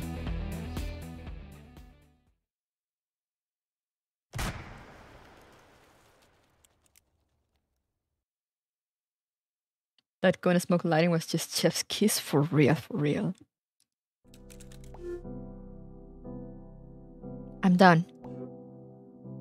You need any materials extracted? Just my 44. I'm taking a commercial flight out. Why can't you just use standard equipment like the rest of us? Tell me which part of my job description includes the word standard. Abnormal jobs call for abnormal equipment. Life would be easier if you didn't have such a specific taste in guns. Believe me, nothing about this is about my taste in guns. This thing is a brute of a weapon.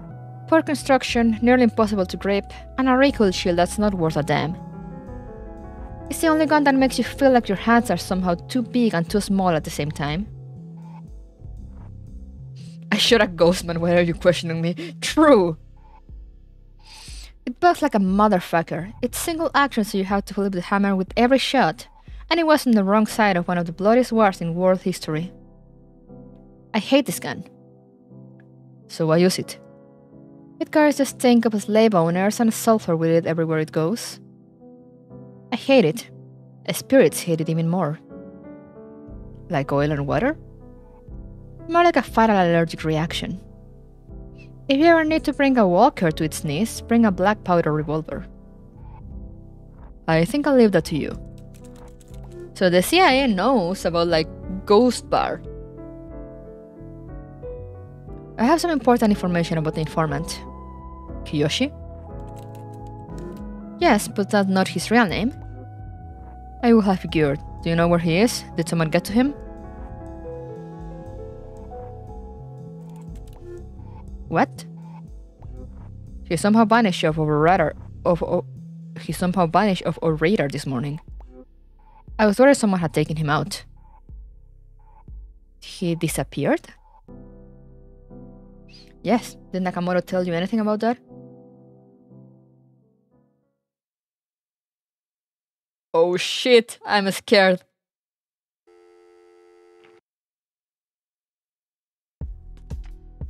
Hello.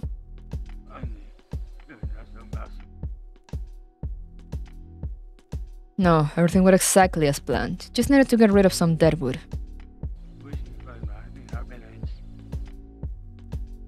No, I'm working on something new.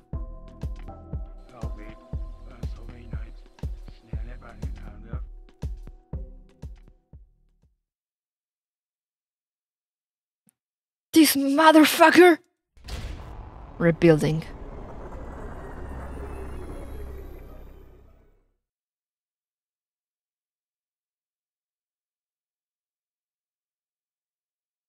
What the fuck?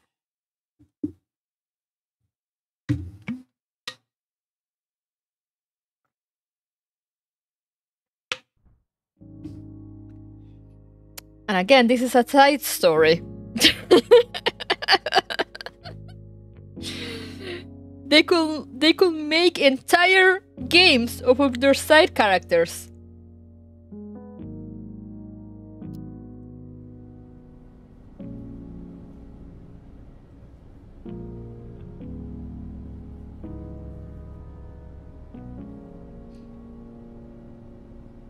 Bruh. Anyway, give me a minute. I'm just gonna turn off the AC. I'm getting cold. Give me 1 second.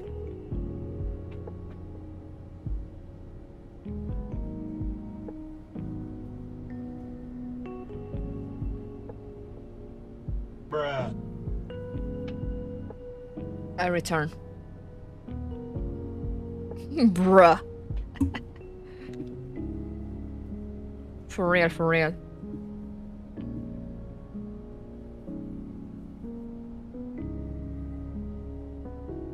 Yeah, it's warm enough to have it on for a bit.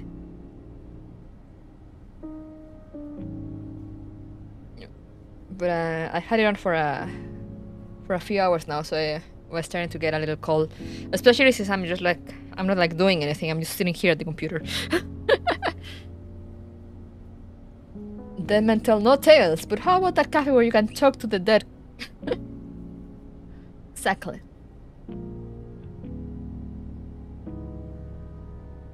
Coming soon, Necrobarista spin-off where you play Samantha in a supernatural murder mystery. Bro, I love that. Have I mentioned how the developers for this game have not made any other game since Necrobarista? Then again, the Switch version that came with like the DLCs, or like the final version, which is the one I'm playing, that came out on Switch, came out like last year? Previous year, 2021, something like that. And they're a small studio, so like, I don't know, maybe they could be working on something. I hope they're working on something. Shows up makes one game lives does not explain, for real. And like, if you go to their Twitter,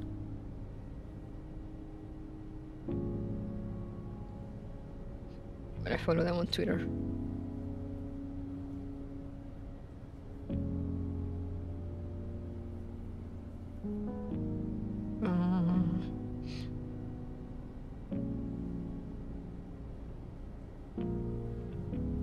I actually forgot the name of Road 59.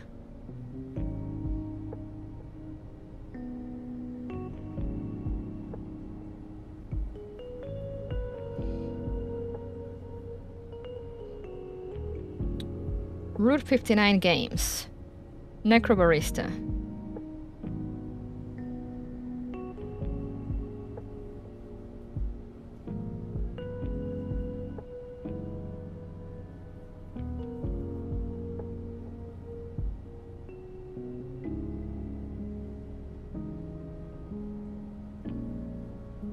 And the last thing they have is like they were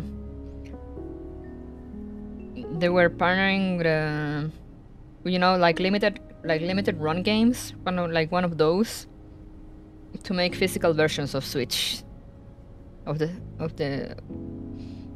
game on Switch, and that was on 8 September 2022.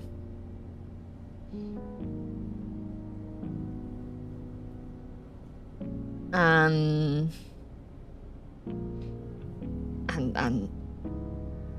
that's it.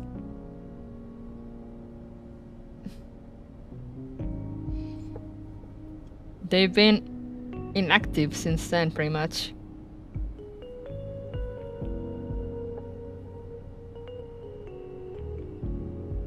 Their last tweet is from November 18, 2022.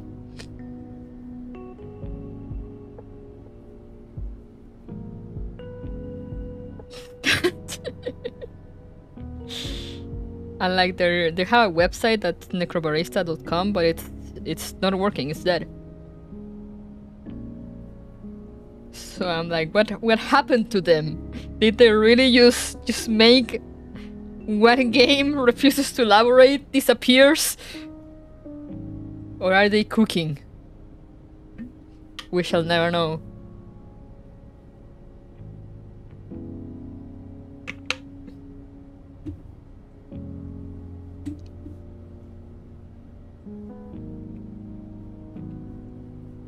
Let's go. We can probably do one more chapter of the main story.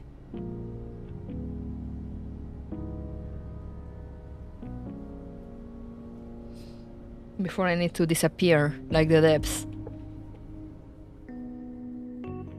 But yeah, it's like they're just like living on the success of the game, and now that they disappeared. And it's like, what are they doing? Who knows? Are they even doing something, or they just went back to their regular lives and are like, oh yeah, like we made that one game that one time, you know? It did very well, you know. It won awards. Apparently, it has awards. So they're like, they're like the one-hit wonder. We did well. Let's just retire. Well, retire in glory.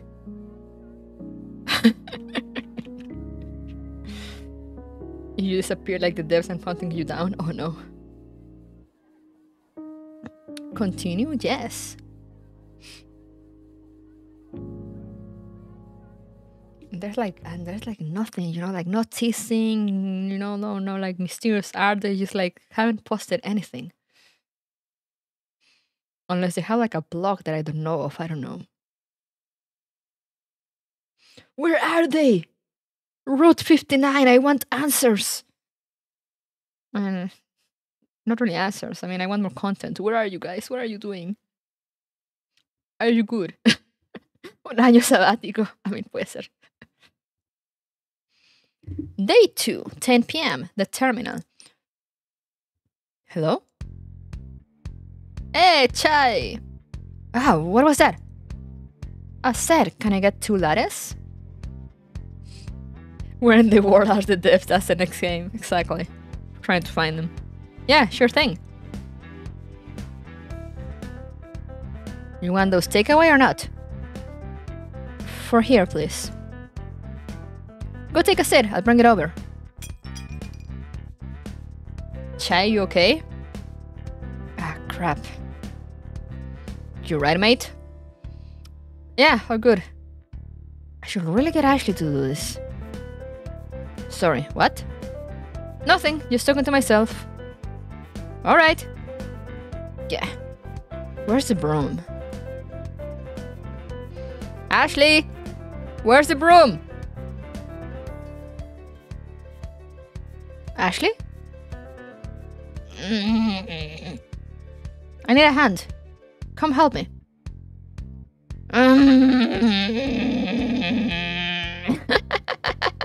What a mood. Come on, I gotta find a broom. He's groaning. Atta girl. There she goes. Broom. Trash can. Same.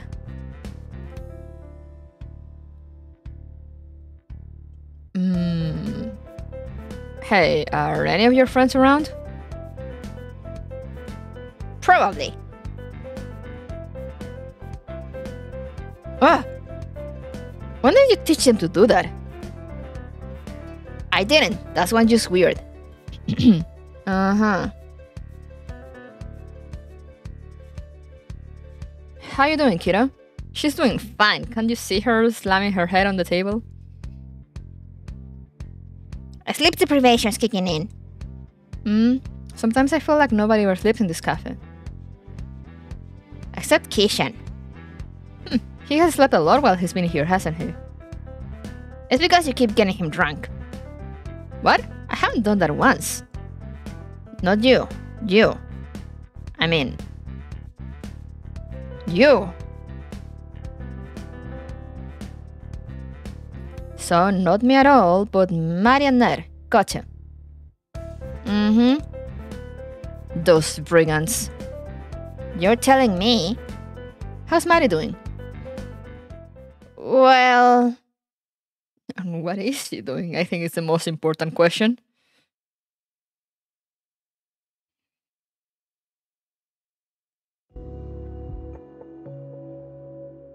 Phew. How close are we to being done? Fairly close. I'm not super worried about getting it done without Ashley either. Rad. Anyway, what were you saying? Oh, just that I think I understand everything now. And... that's all. Well, I appreciate your restraint in not generously supplying me with your moral take on it. No worries. Don't wanna be that guy. Dang, I'm actually gonna miss you once you're gone. Whoa, are there some honest feelings coming from you? Does thy icy facade crack? The correct word there is dust, and please don't make me take it back.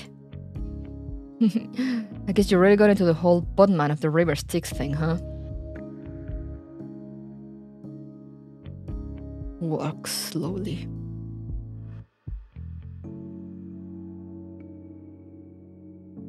Is that what you think I am? Kind of, yeah. Interesting. Do you not feel that way? I don't know if the metaphor's that accurate, but I can see why you draw parallels, but this place serves more as an entrance? You'd have to come here on your way to the next place, but it's on the route, for sure. Just a stopping point at on the highway to hell. I'm sorry, we don't allow AC/DC references in here anymore. What? I tried. We're less than a highway and more just an embouchure to the Empyrean. If you're gonna get real fancy with the wording, that is. An entrance to heaven? Very roughly speaking, yeah. But hell, I haven't seen the other side, so I can't even say that for sure. I'm fairly certain there's something there though, which, I don't know. I can take comfort in that, I guess. I can take comfort in that, I guess. Oh, and speaking of comfort, how are you feeling? Like every particle in my body is slowly moving away from every other particle in my body. That was rather eloquent. But it's just feeling pain if you can't find a fun way to describe it. Alright. Day 2, 11 PM, the terminal. My head freaking hurts. It sucks and stuff. I keep telling you, the painkiller will take effect in a few minutes. I'm not gonna stop yelling about it until they do. You know, some philosophers believe that experiencing pain is one of the best ways to make sure you know you're alive. That sounds fake. Which philosophers? Famous ones? Oh my gosh, you're actually just making it up. Possibly. You could solve it better. You could have solved it better. Say that some famous singer said it instead. Cross a generational gap. You gotta appeal to the kids. I feel like every time I do that, I just end up looking like one of those old guys who's afraid of wide-ranging societal shifts. I mean, you are old. I'm not.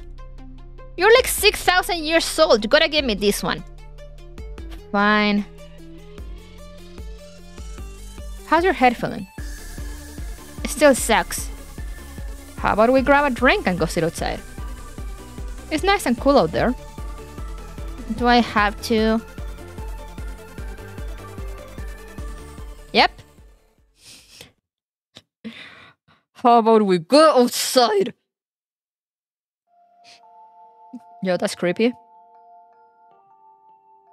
How are you feeling now? Better. Marginally. Come on, I'm sure the drink isn't hurting. What even is this? I put 6 sugars in it. You will touch grass now! Ah, you know me so well.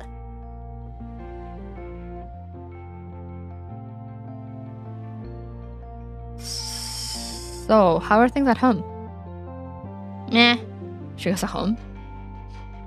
I kinda assume she lived at the cafe. What does that translate to in old people language? Things are normal, I guess. Mom's nearly done with her PhD. That sounds good. It is, probably. But she's pretty busy, so that means we're stuck eating microwave dinners at night. Ah, explains why you barely left this place since last week. I mean, I'd be here anyway. True. You did ask her, right? What, if I could be here? Yeah, don't want to invoke her wrath, do I? She doesn't worry about me being here. Do you remember when she talked to Maddie about liquid licensing laws, right? Huh, I think it was more of a lecture than a conversation. After all, Maddie wasn't doing anything wrong aside from letting you hang around after hours. I'm still amazed that Maddie didn't just tell her that we're not technically subject to the regulations since we're not registered with anyone but the council. She made the right choice. That would have been an ugly argument. But anyway, she's fine with me being here. She got my mobile number, and as long as I respond to her check-ins, she's not gonna come and get me. Good. I wouldn't want to worry her.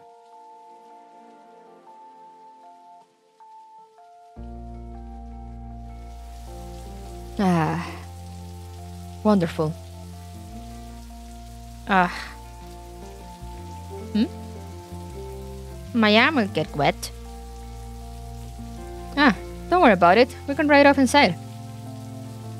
Just try and enjoy the rain.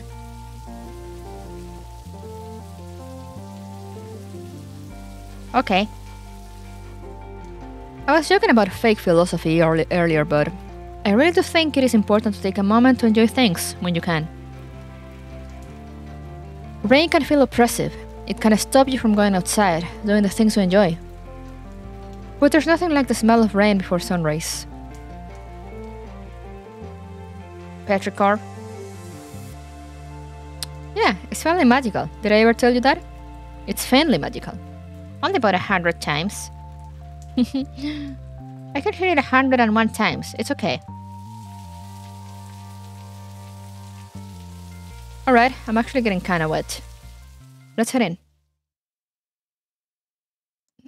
And they're just sitting there awkwardly. So, given the fact that I am very obviously a dog with a bleeding heart, it's definitely safe to assume that I've let people older than you still longer than they're technically allowed. You're so emotionally repressed that I never could have guessed. It's actually impressive. Well, you know, we all have our ways of coping with persistent extreme stress. Millennial things. Yep. But yes, I do understand how you feel. The separation. The difficulty keeping your thoughts together. The base level feeling that something's slightly askew. And the fact, not the feeling, that your time is up. Never loved fucks. So true, Umfi. Me neither. Honestly, I think it feels like having a cold just without any of the physical symptoms. I guess that description works too. It's not quite as compelling as the one about your particles being repulsive, though. Oh, that's definitely not what I meant by that one. Isn't it?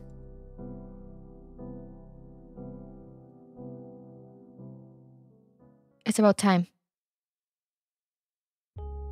About time for what? I can't believe I created these beautiful creatures and you turned them into dumb waiters. Alas, such is life. They gotta pay rent somehow, considering how many cups they drop. That's a feature, not a bug. It's to make them seem more alive. You've taught them to intentionally drop coffee cups in the name of verisimilitude? Maybe? I'm gonna get Maddie to start ordering cheaper cups. See, I'm promoting efficiency in our procurement cycles. I hate whoever gave you that management book. I'm sensing some hostility. Do I need to talk to HR? Who's our human resources manager? I'm sure he's very good at his job, just not at bossing coffee. Look at it. It's so tiny.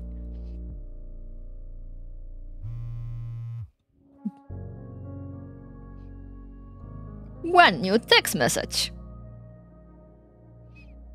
Ah, Maddie wants us downstairs. Oh, I suppose she's done setting up. I'm glad she was able to do it without me.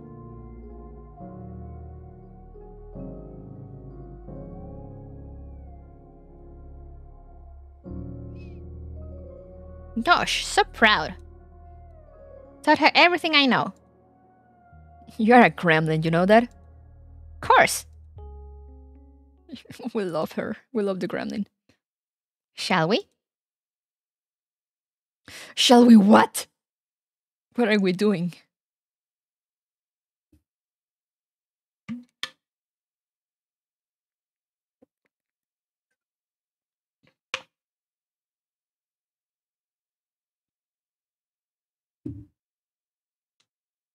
Ooh.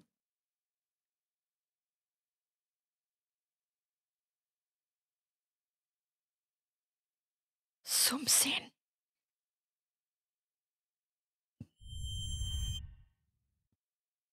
Ayo. Day 3, 12 a.m., basement.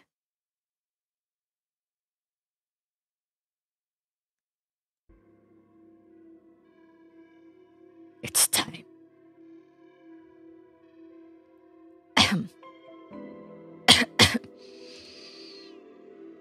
It's too bloody damp down here.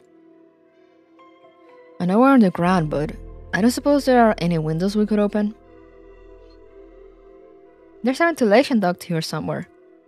Maddie, mind opening it up? Get some fresh air circulating? Where are ants blocked right now? There's a dumpster sitting on top of it.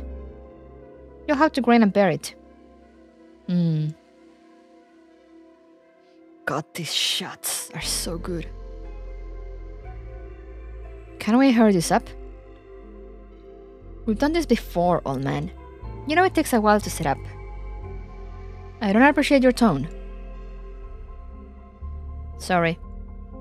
At the very least, can we turn some lights on? With all the crap you've got scattered around the place, I'd like to at least know where I'm putting my feet. Ashley, will you mind? I think this is how the game starts, if I remember correctly. With them, like, with this scene. And then it goes back to, like, before. Oh, hey, Ned is there. Ned is here. Thanks. You're more organized than last time, I see. Practice makes perfect. Hey, Maddie. How much more wire do we need? I think that's enough. Great. Now... Chai? What's up, little P? I found you a chair. Oh, thank you.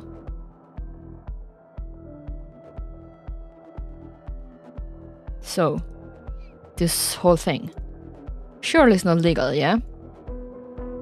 Yes, the council found it confronting. For good reason, I suppose.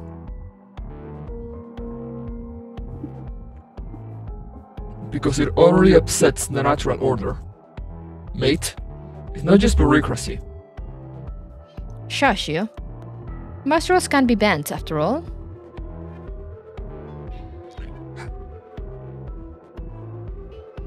And Mary has a particular fascination with breaking rules. Hey, don't give her all the credit. Ugh. Is this related to her gambling for time? So, the transfer. It was the same sort of magic we're doing now, yes. The council successfully suppressed all available information about it, though. For good reason. What happens if something goes wrong? Well, you don't tend to mess it up more than once. Or try it again after you fail, for that matter. What do you even call this sort of magic, then?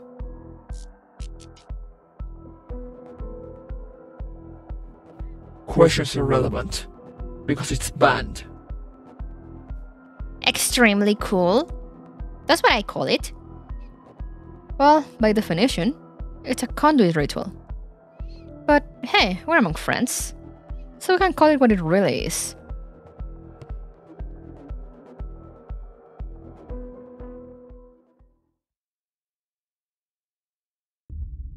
Necromancy.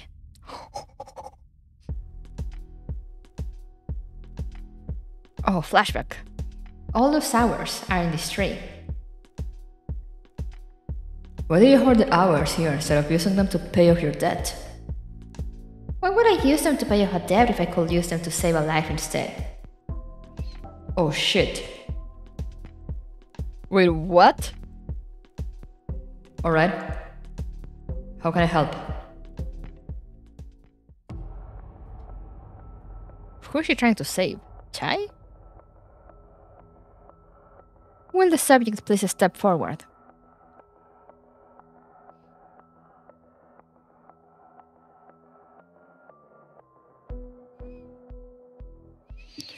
Council Gazette. We regret to inform you of the passing of Chai Wu, a beloved fixture in the Australian alchemical community and owner of the terminal. As an innovator in alchemy and material spellcraft, and as a friend to anyone and everyone who walked through his doors, he will be missed.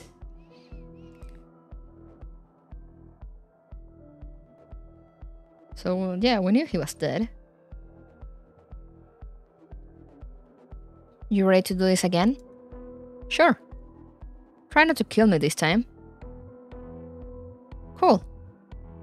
Ashley, let's do this. Ready when you are. What did he mean by try not to kill me this time? Did it fail the first time? And was that what killed him? Question mark?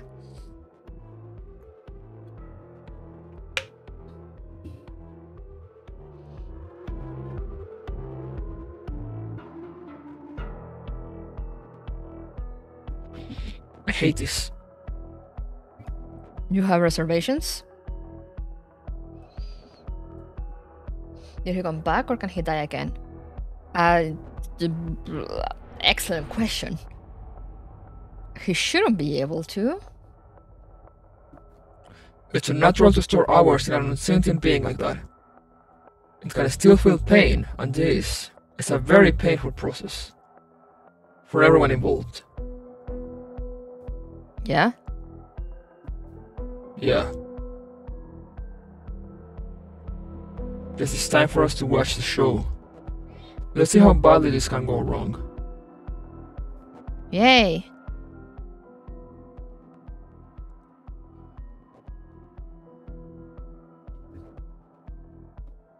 Calcination. Solution. Separation. Conjunction. Putrefaction. Congelation. Sievation. Sublimation. Fermentation. Exaltation. Multiplication. Projection. Conjunction.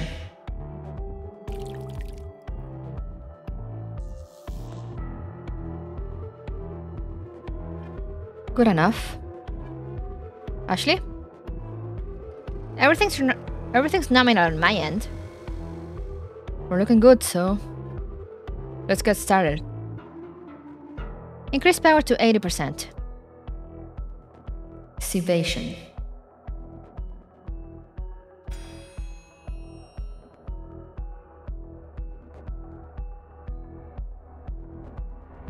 Holding steady. Cool. Next segment.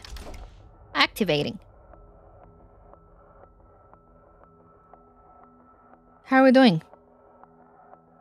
It's going fine. Conjunction about halfway open. Just concentrate. Those sure are words, yeah. Oh shit, it's shining red now. Having some issues here. Hey, we need more power. Yep, ramping it up. I don't have these metal conduits though. Oh crap. Yep, our conduits are definitely melting. Ashley, language. Fuck! That's the language. Bypass it. I can patch the wires, but I don't know what else I can. Do that, now! On it! How close are we to finishing the sievation? We're about 90%. Oh fuck. That did not work, did it?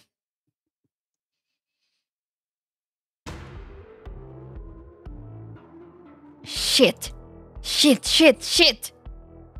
Are we gonna try again? I think I have to reinforce the wires and that'll fix it. Yes. We're gonna keep going until we make it through. Do or die.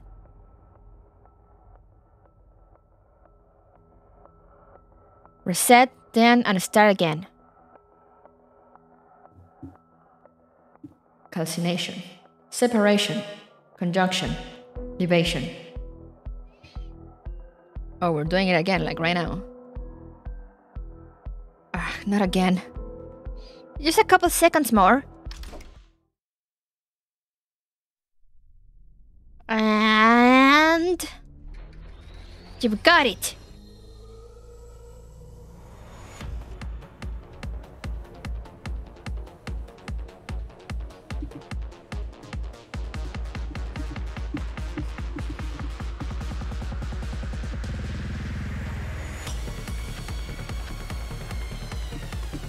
Bro. Yes. Beginning sublimation. Sublimation. You got this, Maddie. What's next? We've opened the connection. Now all I've got to do is transfer the time. How are you feeling, Chai? I don't know. Chai? Oh, fuck. Sublimation. No! Okay, we won't stop.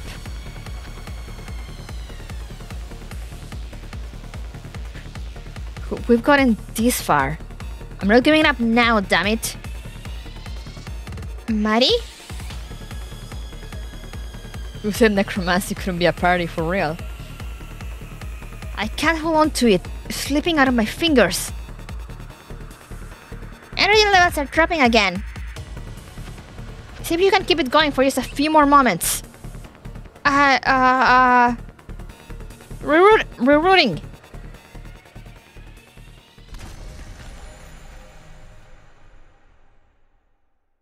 What just happened?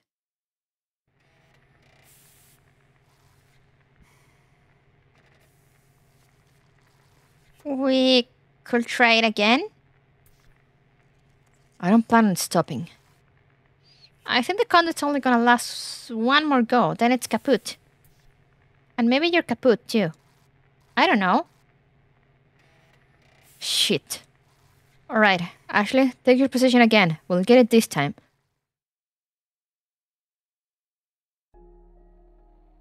Stop. Just stop. No, I've nearly got it, I swear. You are not going to bring me back.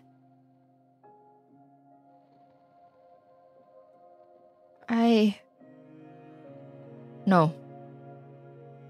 I've humored this enough. You've done your best, but this task is beyond you. I need to move on, and it's time to make your peace with this instead. And it's time to make your peace with this instead of trying to pervert the natural course of things. You never asked me if I wanted to stay. You just made the choice for me and hurt yourself and everyone around you in the process.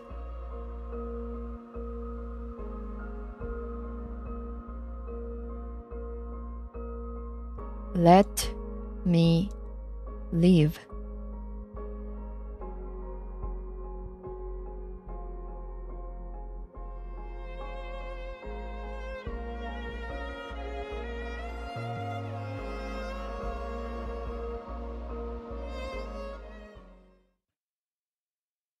I got an achievement, yay!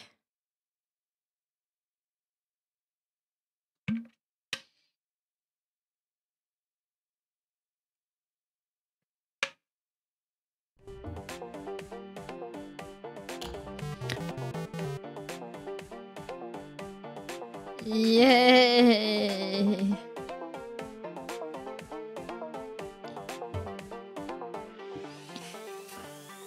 Jacoby, you're a goddamn bitch chicken is what you are. What? No way. Crabs don't eat sushi or garbage. You don't know that. Yeah, well, you know what does eat sushi and garbage? Trashcuris moluca, otherwise known as the Australian bean chicken. We find that term offensive. We're actually white ibises.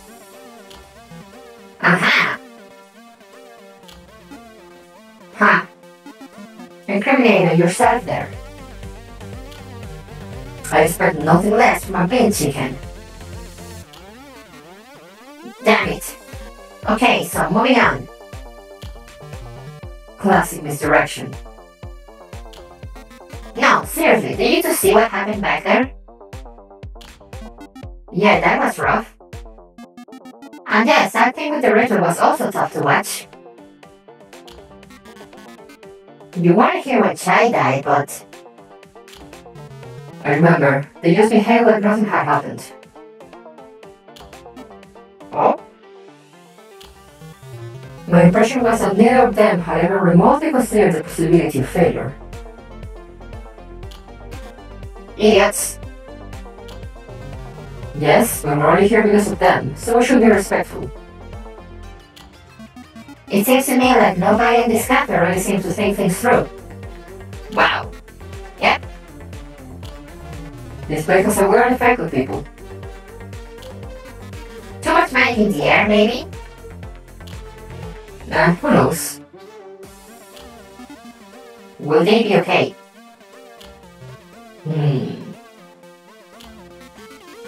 I don't know how I forgive something like that. Being kept here against my will while my very essence breaks down? That's what I believe kids these days call a party foul. Honestly, I don't know. I think Mike probably has some self-reflection to do.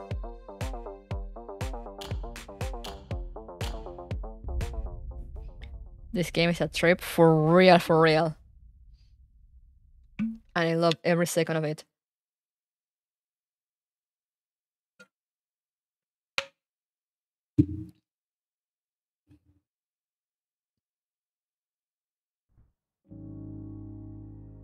Pair of saps, aren't we? The 3 buttons in their own game, also true. Ooh, okay, let's see. I don't think we'll move to the next chapter right now, but let's see what stories are there to read. Aha, Judgment too. I don't think I have this, do I? I have Judgment. Yeah, I have Judgment 1, but not 2. But yeah, pretty sure this is the first time I'm here, so...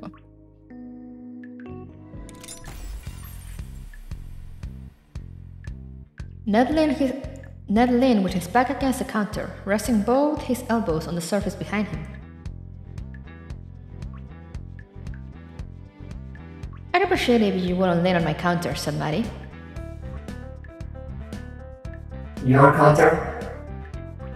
Yes, it is my counter, said Maddie. So please don't lean on it. Ned laughed.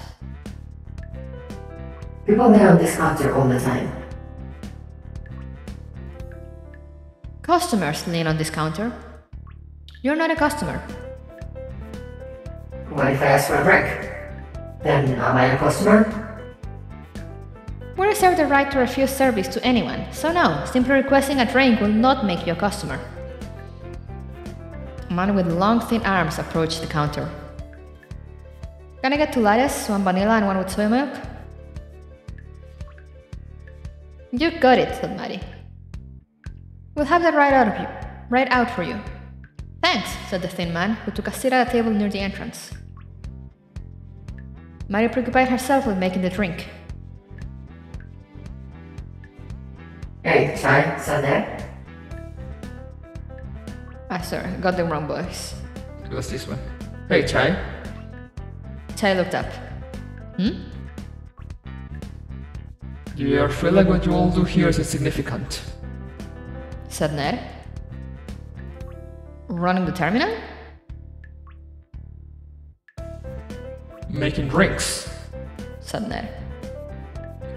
You know, there's more to life than creature comforts.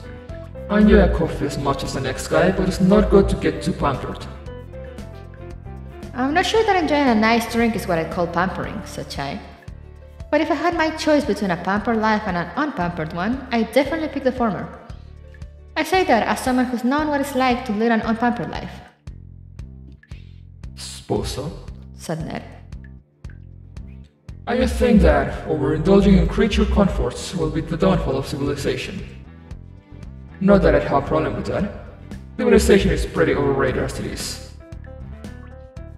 that lattice are fueling a collapsed society, said Chai. One might even say that the ability to walk into a cafe, ask for a drink, and have it made to order is civilization. You know what it's like to live in a world without air conditioning? Said Ned. So do I, shouted Maddie from across the room. I wasn't talking to you. Said Ned. And no, living in an apartment with no AC is not the same as living in a world without air conditioning. Because when you lay in bed at night, you know at any time you could go out and buy a window unit. Not sure what your point is, said Chai. Of course you don't. Neither did the Romans. That didn't stop them from getting invaded. I know you're not that old, said Chai. You don't have to be old when you've got books. And these books had a chapter about how the Romans were caught completely unaware in air-conditioned cafes while sipping lattes as the invaders came to destroy their way of life? Precisely. They were sitting indoors with the windows closed and couldn't hear the barbarians streaming into their lands. One moment you're sitting down in a recliner, the next you've got a spear through your chest. Chai raised his eyebrows in a way that gave the impression of someone who had just rolled his eyes without wanting to invest the effort of having to roll his eyes. I think I'll take the recliner, and when I went up with a spear on my chest, you can come and laugh at me, said Chai. Sure. Like I said, I've got no dog in this fight. I'm not offering advice, just judgment. You can go on doing whatever you want, and I'll keep thinking less of you for it. Chai glared at Ned. Not that I judge you. You know what it's like to have a hard life. I can tell from the calluses on your hands. You don't get those by accident. Ned lowered his voice and glanced at Maddie. With her, you and I both know that kids these days. Chai grabbed Ned by the scruff of the neck and jerked him violently before softly speaking directly into his ear. Don't ever try and judge her, Ned. You don't know the first thing about what she's been through. Chai let go of Ned's collar, but not before giving him a violent tug. Fine, I get it, you're protective. But not everyone here is like your little protege. Like Mr. Scrawny over there. He jerked his thumb in the direction of the thin-armed man who was awaiting his lattice. Same thing goes for him, said Chai. What do you know about what he's been through? Who are you to judge? Ned raised his hands defensively. I'm just saying, times aren't what they used to be. You're right, times aren't what they used to be, said Chai. And do you know what I've learned from being around for quite a while? It doesn't get easier. I get stronger, but life doesn't get easier. So kindly fuck off with any of your kids these days bullshit. Sheesh. You know, as all souls go, you're not fun to commiserate with. Sorry to be a disappointment, said Chai. He stood up and started to walk away. It's odd, said Ned, not looking up. Chai stopped and turned to him. What is? To see you give so much of a fuck. I thought you had no fucks left to give. I have fucks left to give, but they're not as plentiful as they used to be, said Chai. So I have to save them for the things I care a lot about. I was just bullshitting, you know? Taking the piss out of everyone is supposed to be a recreational pastime. I was just working with the material in front of me. You were right about one thing, said Chai. About our society being overrun with invaders who destroy our way of life. That's quite an about face. Chai placed an arm around Ned and pointed at Maddie. Invader! He pointed at two 20-somethings chatting in the corner. Invaders. He pointed at an ashling scrolling across the floor. Tools of the invaders. The world used to belong to the likes of you and me, and now it doesn't. Every generation, a new generation comes, bringing their new ways with them. Invading our world. Fools like you and I were the ones who have to worry about being caught unawares. Because pretty soon, the world is going to belong to people like them. In fact, I think that they may have already come, and we just haven't realized it yet. Cripes. You make it sound so apocalyptic. Funny, said Chai. I thought I was being optimistic.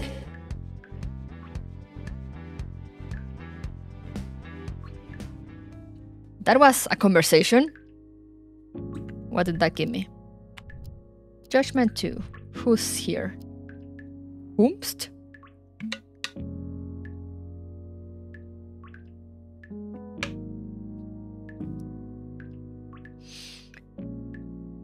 View attachment, ability, shape, diversity in an hourglass. Twist when dead. Mercy unkept. Slim. Who is these people? Dutchman 2 Electric Boogaloo. Yeah. What else is in here? The circle. Cherish moments.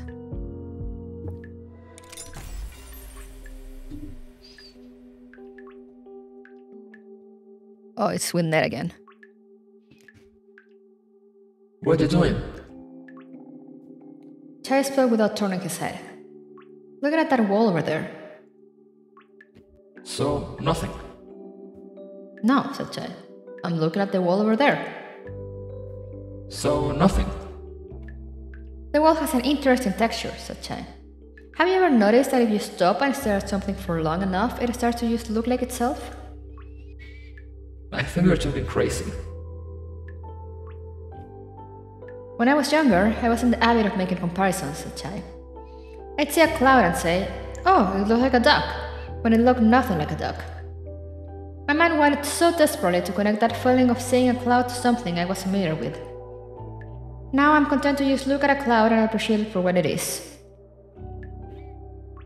You're really serious about this? You're actually scrutinizing that wall.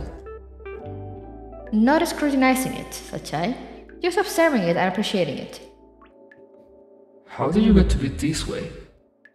Why are you the way you are now? Chai shrugged. I realized at a certain point that I might as well cherish every moment. I don't understand you. I thought cherish every moment was about spending time with your loved ones, getting the most out of life, not wasting away staring at a wall. You're right, you don't understand me, said Chai. If the only moments you can cherish are the ones you're with friends or family, or hearing a great song, or having a great meal, that's just cherishing the precious moments. You're selectively choosing moments to cherish. I mean to cherish every moment. Standing in line at the store? Cherish it. Alone in a room with no one but yourself for company? Cherish it. That sounds impossible. It's hard, not impossible. But it gets easier when you practice. I'm not sure whether to pity you or envy you. There you go again, said Chai. Always trying to make the comparison. Looking at another person and considering whether to pity them because they're worse off than you, or envy you because they're better off. Never willing to just let them be what they are and let yourself be what you are. Okay, now you're starting to sound profound. Chai grinned. Did I accidentally deliver a bit of cogent wisdom there? You might have. I think if there's anyone who ought to appreciate what I'm saying, it's you, said Chai. You probably know better than most folks that not every day can be full of wonderful moments. Some days are just ordinary. Some days you go a little beyond your own thoughts for company. I guess I'm such good friends with my own thoughts that I forgot they were there. Ned slumped next to Chai. What are you doing? Said Chai. I'm going to stare at this wall until it starts looking like itself. There you go again. Looking at something with an expectation of what it's going to look like. You've got to let go of that, man. Fuck! Now you got me thinking about my own brain. It is like one of those things where someone tells you not to think of an elephant and then it becomes impossible not to. I wasn't kidding when I said it was hard, said Chai. I also wasn't kidding when I said it gets easier with practice. Well then, I guess I might as well start now. That was interesting. Let's see. What was that called? Cherishable moment, something like that. Where is it? Where is it? Where is it?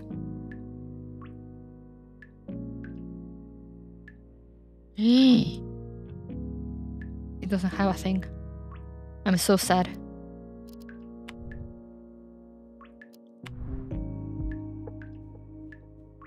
What else? What else? What else? What else? What else? What else? What else? What else? That I got. Something around here. I'm always afraid of like missing something. Nothing else? Nothing else? I look at everything and I'm just like, nothing else. Uh-huh. Who wants to live forever?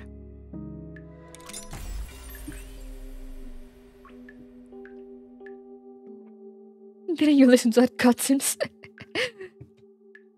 Espresso machine's acting up again, Mari sighed. Why does it have to be like this? It doesn't have to be like this, said Chai. You're right, said Mari. It wasn't always like this.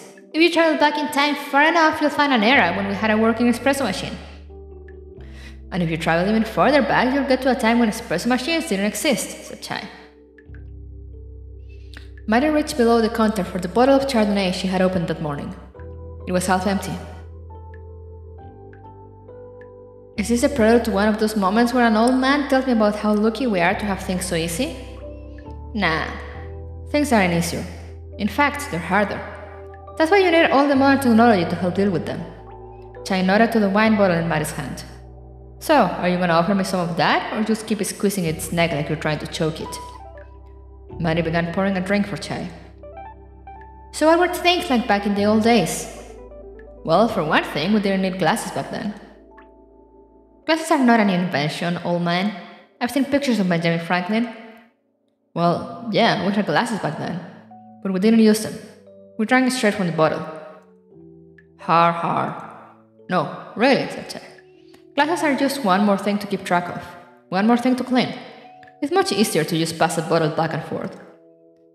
That might be the case, but I'm sure patrons appreciate the extra effort that goes into making sure they're always drinking from clean glasses.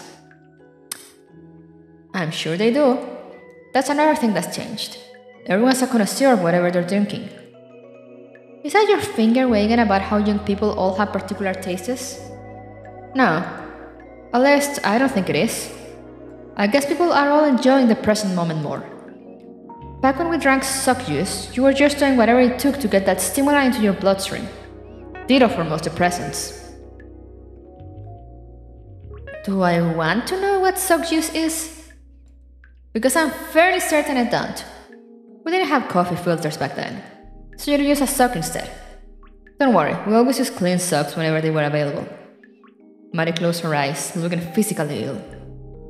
You were saying something about people enjoying the present moment before that thoroughly awful digression about how you made coffee. Yeah.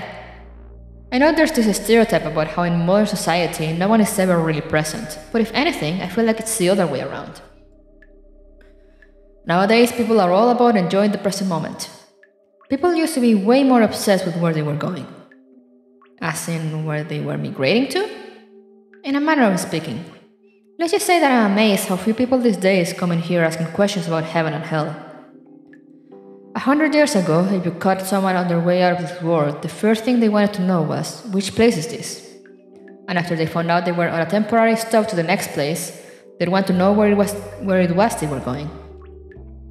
There is still plenty of that. Yeah, but I lost less of it. And you know, I don't think it was a case of people's priorities suddenly changing once they found themselves standing on the precipice. There were people who used to describe themselves as God-fearing. It was just a part of life. And now it's not. She shrugged. I guess people found more important things to worry about. There wasn't a lot going on back then. He took a sip of Chardonnay. Good thing I'm going to live forever. Where you go to hell? Hell yes. I've done way too much sinning to ever make it to heaven. You've done more good than ill for the world. I'm pretty sure that balances it out. You probably have a positive balance. Nah, I don't think it works like that. I'm pretty sure I'm just a bad person who happens to do good things most of the time. Well, it might not be good enough for heaven, but it's good enough for me. So I guess it is a good thing that you're going to live forever. Unless.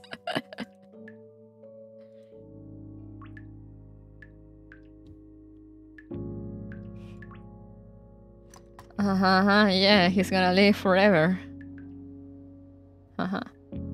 Unless. Anything new here? Humid try.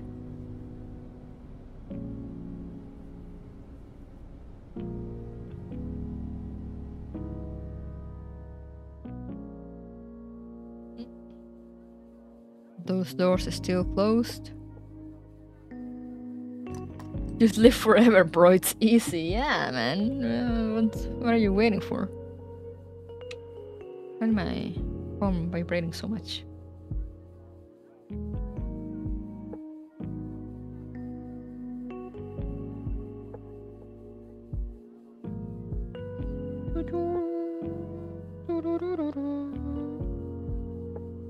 Okay, nothing important.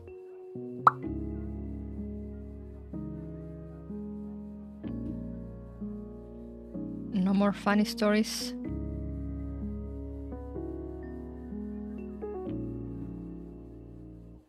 And by funny, I mean whatever the fuck.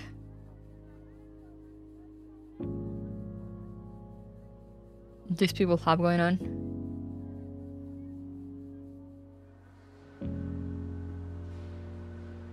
Oh, Villiers 3? Bro! It's Villiers 3!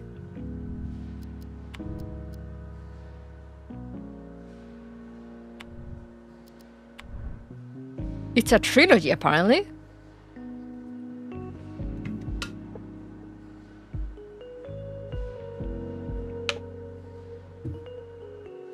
Finally. I'm guessing this will be the end of Billiards.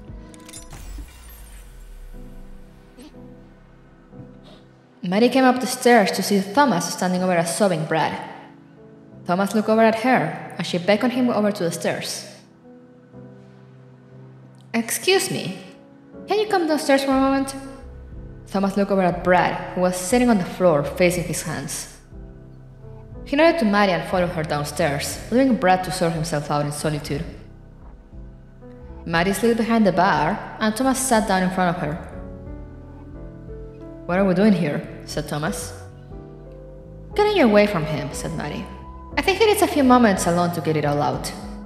Some people like to cry with others, and others like to cry alone. He doesn't strike me as the kind of person who likes to cry in front of others. Alright. Can I get you another beer? I think I've had enough for one night. What did you tell him? Do you need to know? No. But I think you're struggling to figure it out yourself, and I think you might have an easier time understanding it if you try to explain it to someone. I'm the only one here, so she shrugged. You can think inside your own head, or you can think out loud. If you want the latter, I've got ears. Thomas leaned forward, placing both elbows on the counter. I think I will have that beer, actually. You got it. What do you think I said to him? Are you asking me to guess? Yep, said Thomas. I'm guessing that he's a kid who carries around a lot of painful truths. I'm guessing you told him a truth that turned out to be painful. I think you may be right. I think maybe I tell the truth too often. I've got nothing against the truth in principle, but not all truths have to be told. Do you suppose I ought to make up a story for him? I don't exactly understand what's going on between you two, but he obviously cares what you think of him. He wants to impress you, but I think a false compliment will sting even worse. So what do you think I should do? Said Thomas. The kid thinks I'm a damn hero or something. I think sometimes it's okay to give people what they want, and not necessarily what you think they need. I get the impression that this will be his last chance to get that from you two. You may be right. But both the truth and lies can hurt people. They can also build people up, making them feel better. When you tell a lie, you're the one that has control. You can lie to hurt people, or you can lie to help them. Sometimes you hurt people without meaning to, but no matter how it turns out, it's on you. He sighed. The truth isn't like that. You don't get to decide what the truth is. You can only say it. And whether it hurts someone or helps someone, well, that's up to them. Sometimes we hide the truth because we think it hurts. So which is it? Thomas shook his head. Maybe it's neither. Maddie poured Thomas another Guinness. Lies of omission are lies too. Sometimes concealing the truth is just as simply as saying nothing. Do you think you can hurt someone by staying silent? Maddie set the glass down in front of Thomas. Do you think the truth hurts more? Thomas studied the drink in front of him. I guess there's only one way to find out. He got up from the bar, leaving the glass of beer undisturbed as he walked upstairs. Brad's eyes were still red when he saw Thomas walking up. He tried to focus on the pool table in front of him, doing his best to ignore the old man. It worked until Thomas put a hand on Brad's shoulder. Brad, do you know what the difference between us is? Brad shook his head. You play for glory. I play for money. Thomas paused. You know how we're similar? Brad shook his head. Neither of us play to win. I saw you said you were in it for the money, said Brad. Yes, said Thomas. But there are lots of ways to make money playing pool. Thomas leaned against the table. I made my career on being predictable. There's a lot of money to be made if you can predict the outcome of events that seem like they're up to chance. Especially when you're the one who controls the outcome. Brad looked at Thomas with confusion. Every single year I made the finals, I was favored to win. Betting odds were in my favor. I lost every time. Do you think that I lost every one of those games because of nerves? He shook his head. I played pool for less than 10 years, but I managed to make enough money in those few short years to retire. Do the math, kid. That money didn't come from tournament earnings. Brad let out a low whistle and looked at the famous Thomas Walsh with new eyes. You're not the man you think I am. Brad shook his head. I don't believe it. The old man turned away from him, almost like he was afraid to look Brad in the eye as he said it. Like I said, I have no regrets. I played for money, and as it turned out, that was the right decision for me. But for you, I can't imagine anything better than playing for glory.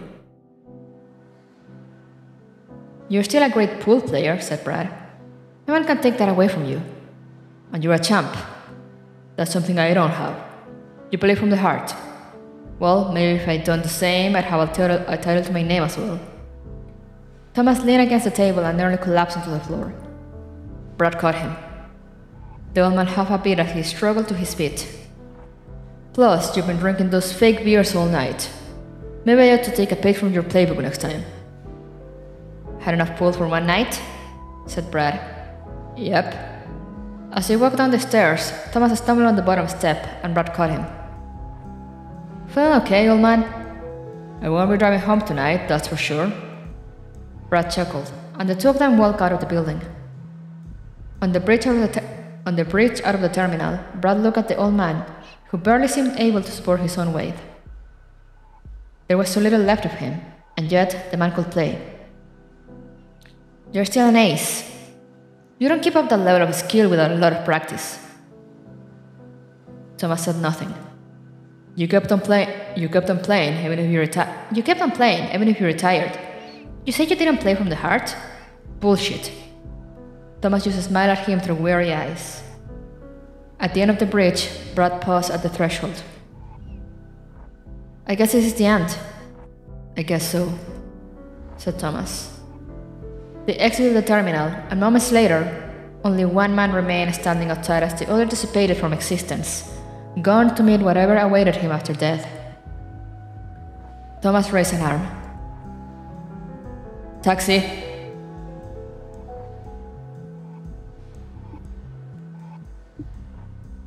Sheesh! I wasn't expecting it to finish like that.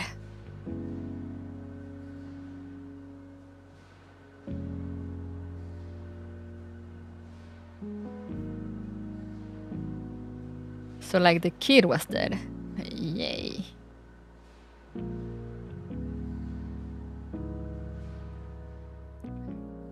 Whew. F indeed.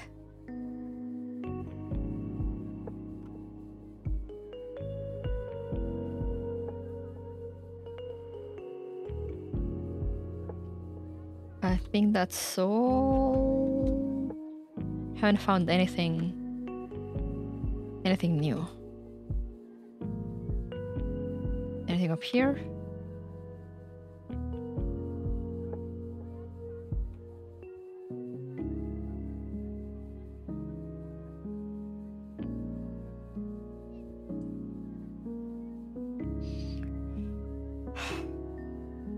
That kids, let's.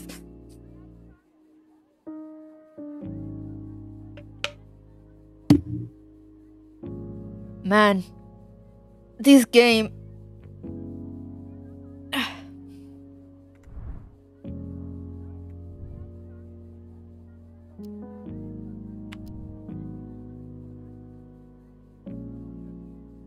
So we're only missing 3 chapters. Kids die, let's go! Can that? No, I don't get.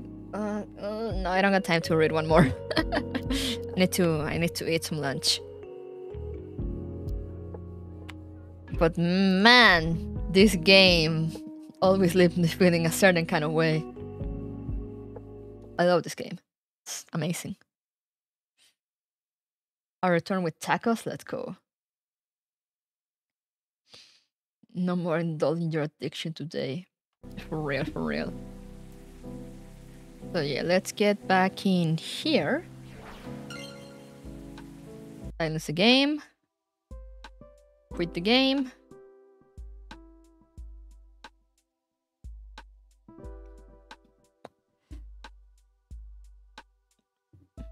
Remove my sunglasses.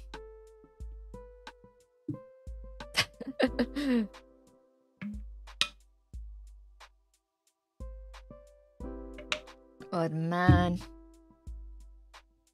Oh well, never mind. I guess the glasses stay.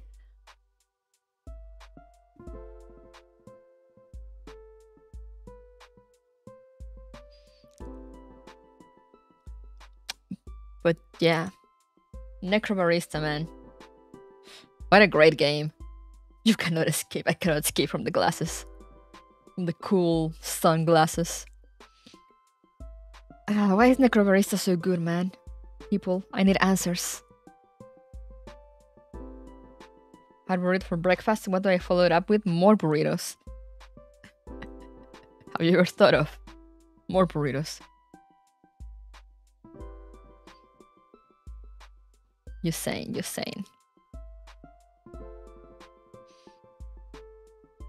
But I ate my last one. Then make more. Exactly. Easy.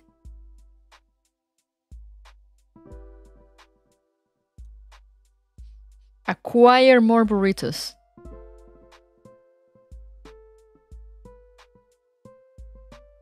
Dun, dun.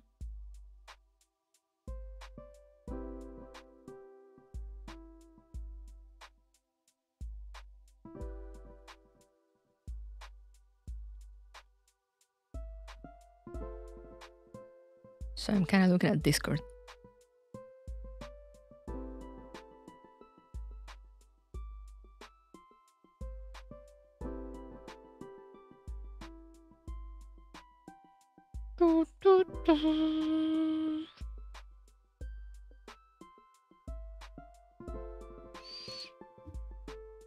Acquire sustenance. Abandoned fox acquire burritos. It's true. The new Discord layout. Oh yeah, the one for mobile.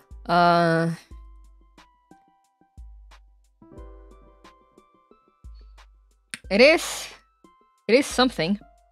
It is certainly something. It is a thing. No, do not consume me.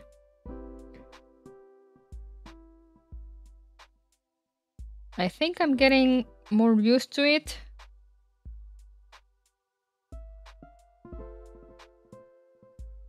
But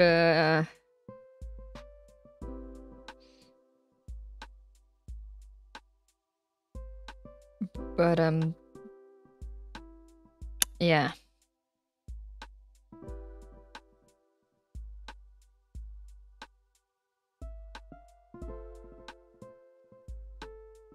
At least it works better so far than the old one.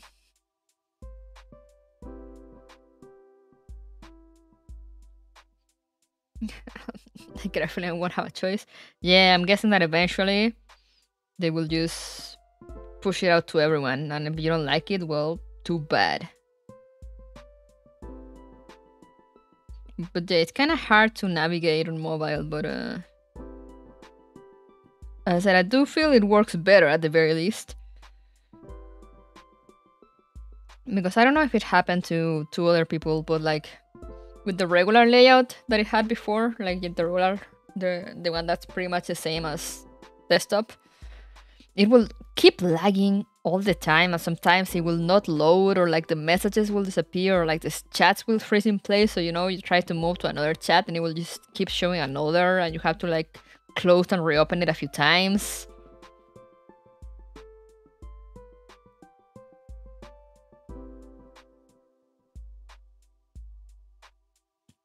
As long as it doesn't break the app, like they made the iOS version to the Android one wholesale, I can live with it. Yeah, no, exactly. Even since they did that, Discord had been working like shit. And now that I made the new layout, yeah, I mean, but for making the new layout, that requires changing like how things work too. So it does seem like it works better now. I haven't been getting like weird freezing and like inability to load. Everything's very nice and loads fast. It's just, it's a big change. It's a big change. And how to like getting used to it and how it works. It is something. It exists. I want to see Fox DM. I want anime art. I don't like change. I mean, skill issue.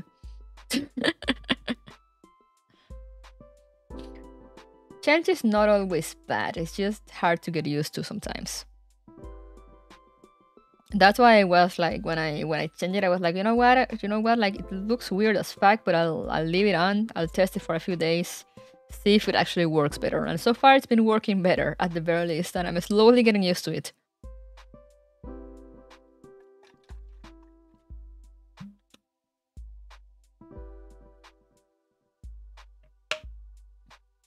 Go eat lunch before you forgot. I am forced to see Fox DM, and so I demand Fox DMs me anime art. I don't keep art on my phone though.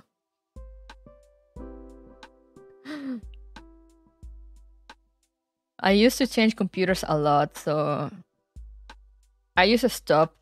I mean, on phones too. I mean, no, I didn't used to change phones a lot. But after a while also, I used to stop keeping stuff on my phone or my computer. You know, like before I'll have like folders with like photos or art of like characters I liked on my computer. And then I just stopped. Then I was like, nah.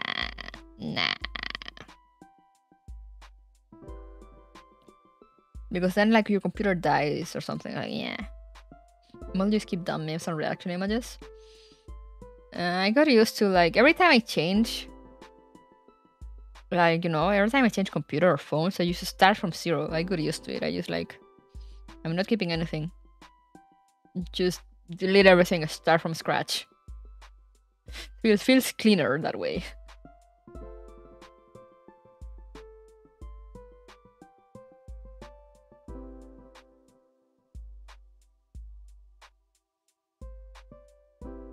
The only thing I save are like gacha logins and stuff.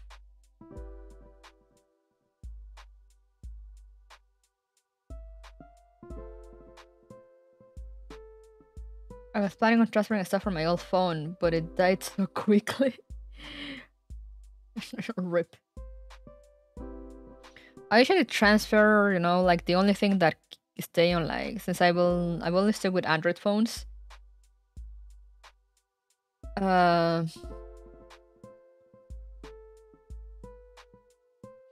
just transfer whatever Google saves, you know, so like contacts, like calendar stuff.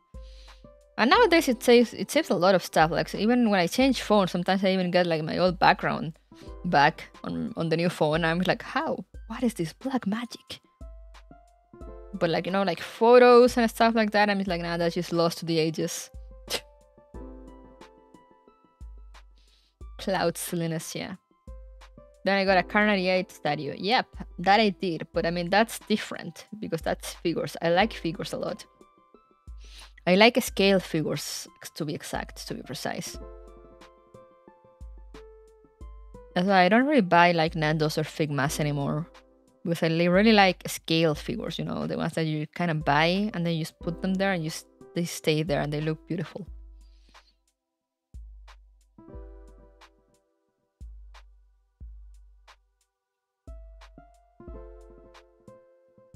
But yeah, that's different because I mean, I do have them.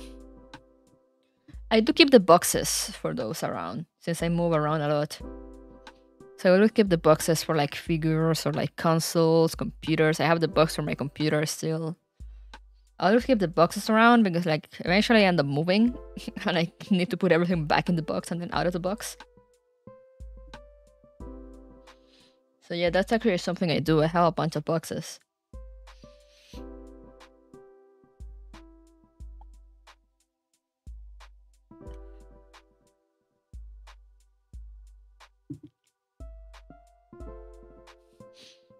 It's also why I don't have you know, like posters, but the ones that are like paper, you know, like anime posters that they always sell at cons or whatever, but they're like paper, literally like paper. I stopped getting those because I mean, try getting them off of the walls without like breaking them.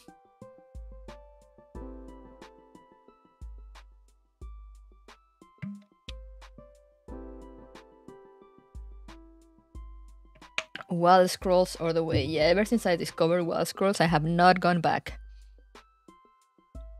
I got a life-size OP45 figure. Real talk, I wanted to get a replica gun, a replica OP45, but then I was like, where would I put it? How will I explain it?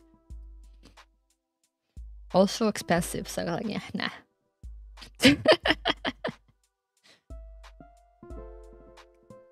And when it comes to replica guns, I do prefer like hunting rifles. I like the look they have.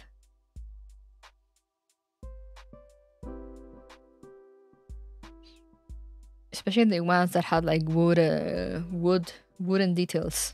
I like those.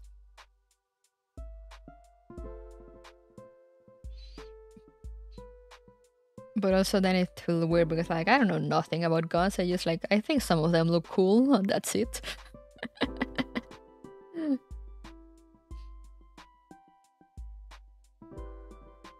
Wood and iron rifles have a charm to them. Yeah, they look so nice. Especially because they usually use like this very like, I mean, I know it's not like natural wood, or like it might be, but like it's very treated. So it always has like, you know, it's always like this dark wood with like a shine to it, and it looks so elegant and pretty. And I'm like, hell yeah, that's the stuff right there. I really want a nice lever action. I don't know what that is. Or maybe I know, but I'm not sure. I might know what that is, but I'm not entirely sure. I know what that is.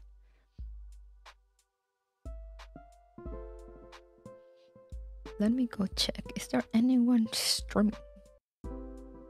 Then you aesthetic guns. Let's fucking go.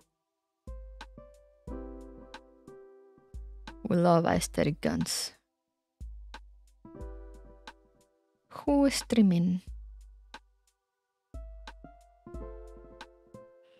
Aside from Chrome.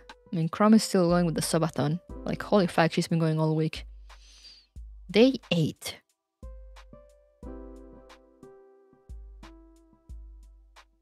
You got a suggestion? Who?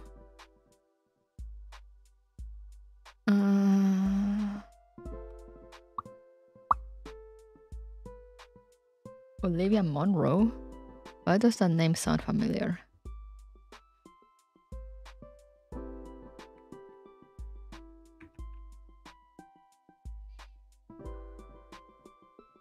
Lever action guns are ones you'll see in cowboy movies where they flip the rifle around their hand to cycle it.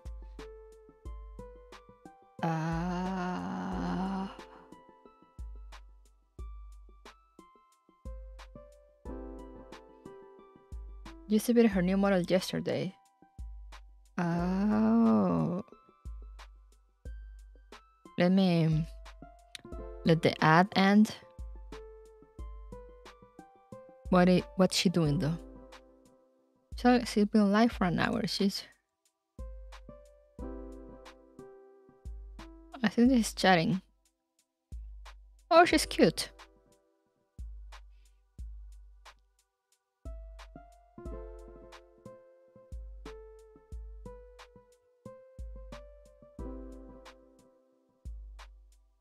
All right.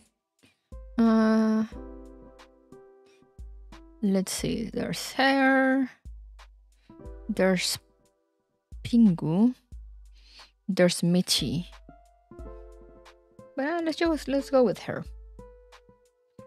We got a new model, so we do like cute girls here. That is true. Okay. Olivia Monroe. Yeah, so I have the text ready there. But yeah, that's it. That was for Necrobarista today. I'm gonna go eat some lunch. Thank you for coming.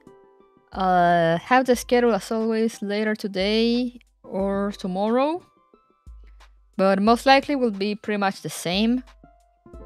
Except for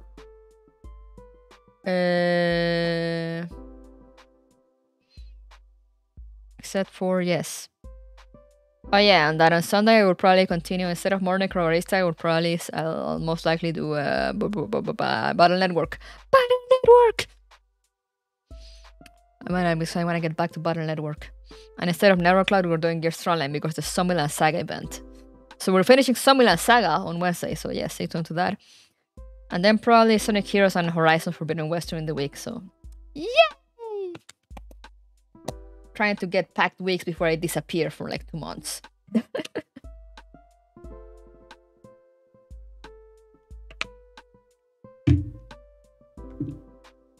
You started 3 minutes a kick up in bus speed. Oh sheesh. Crying the coffee shop raid. I get it. Sure, I don't get that reference, but we'll go with it. I'll believe you. I'll trust you. So yeah, thank you guys so much for coming. Hope you enjoyed. I'll see you next time, and yeah, have a nice rest of your day or night or morning or whatever, and yeah, I'll see you next time. So let's get that on going.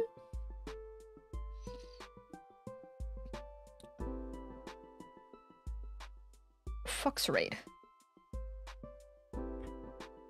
And yeah, I'll see you everyone next time, as I said. So bye bye.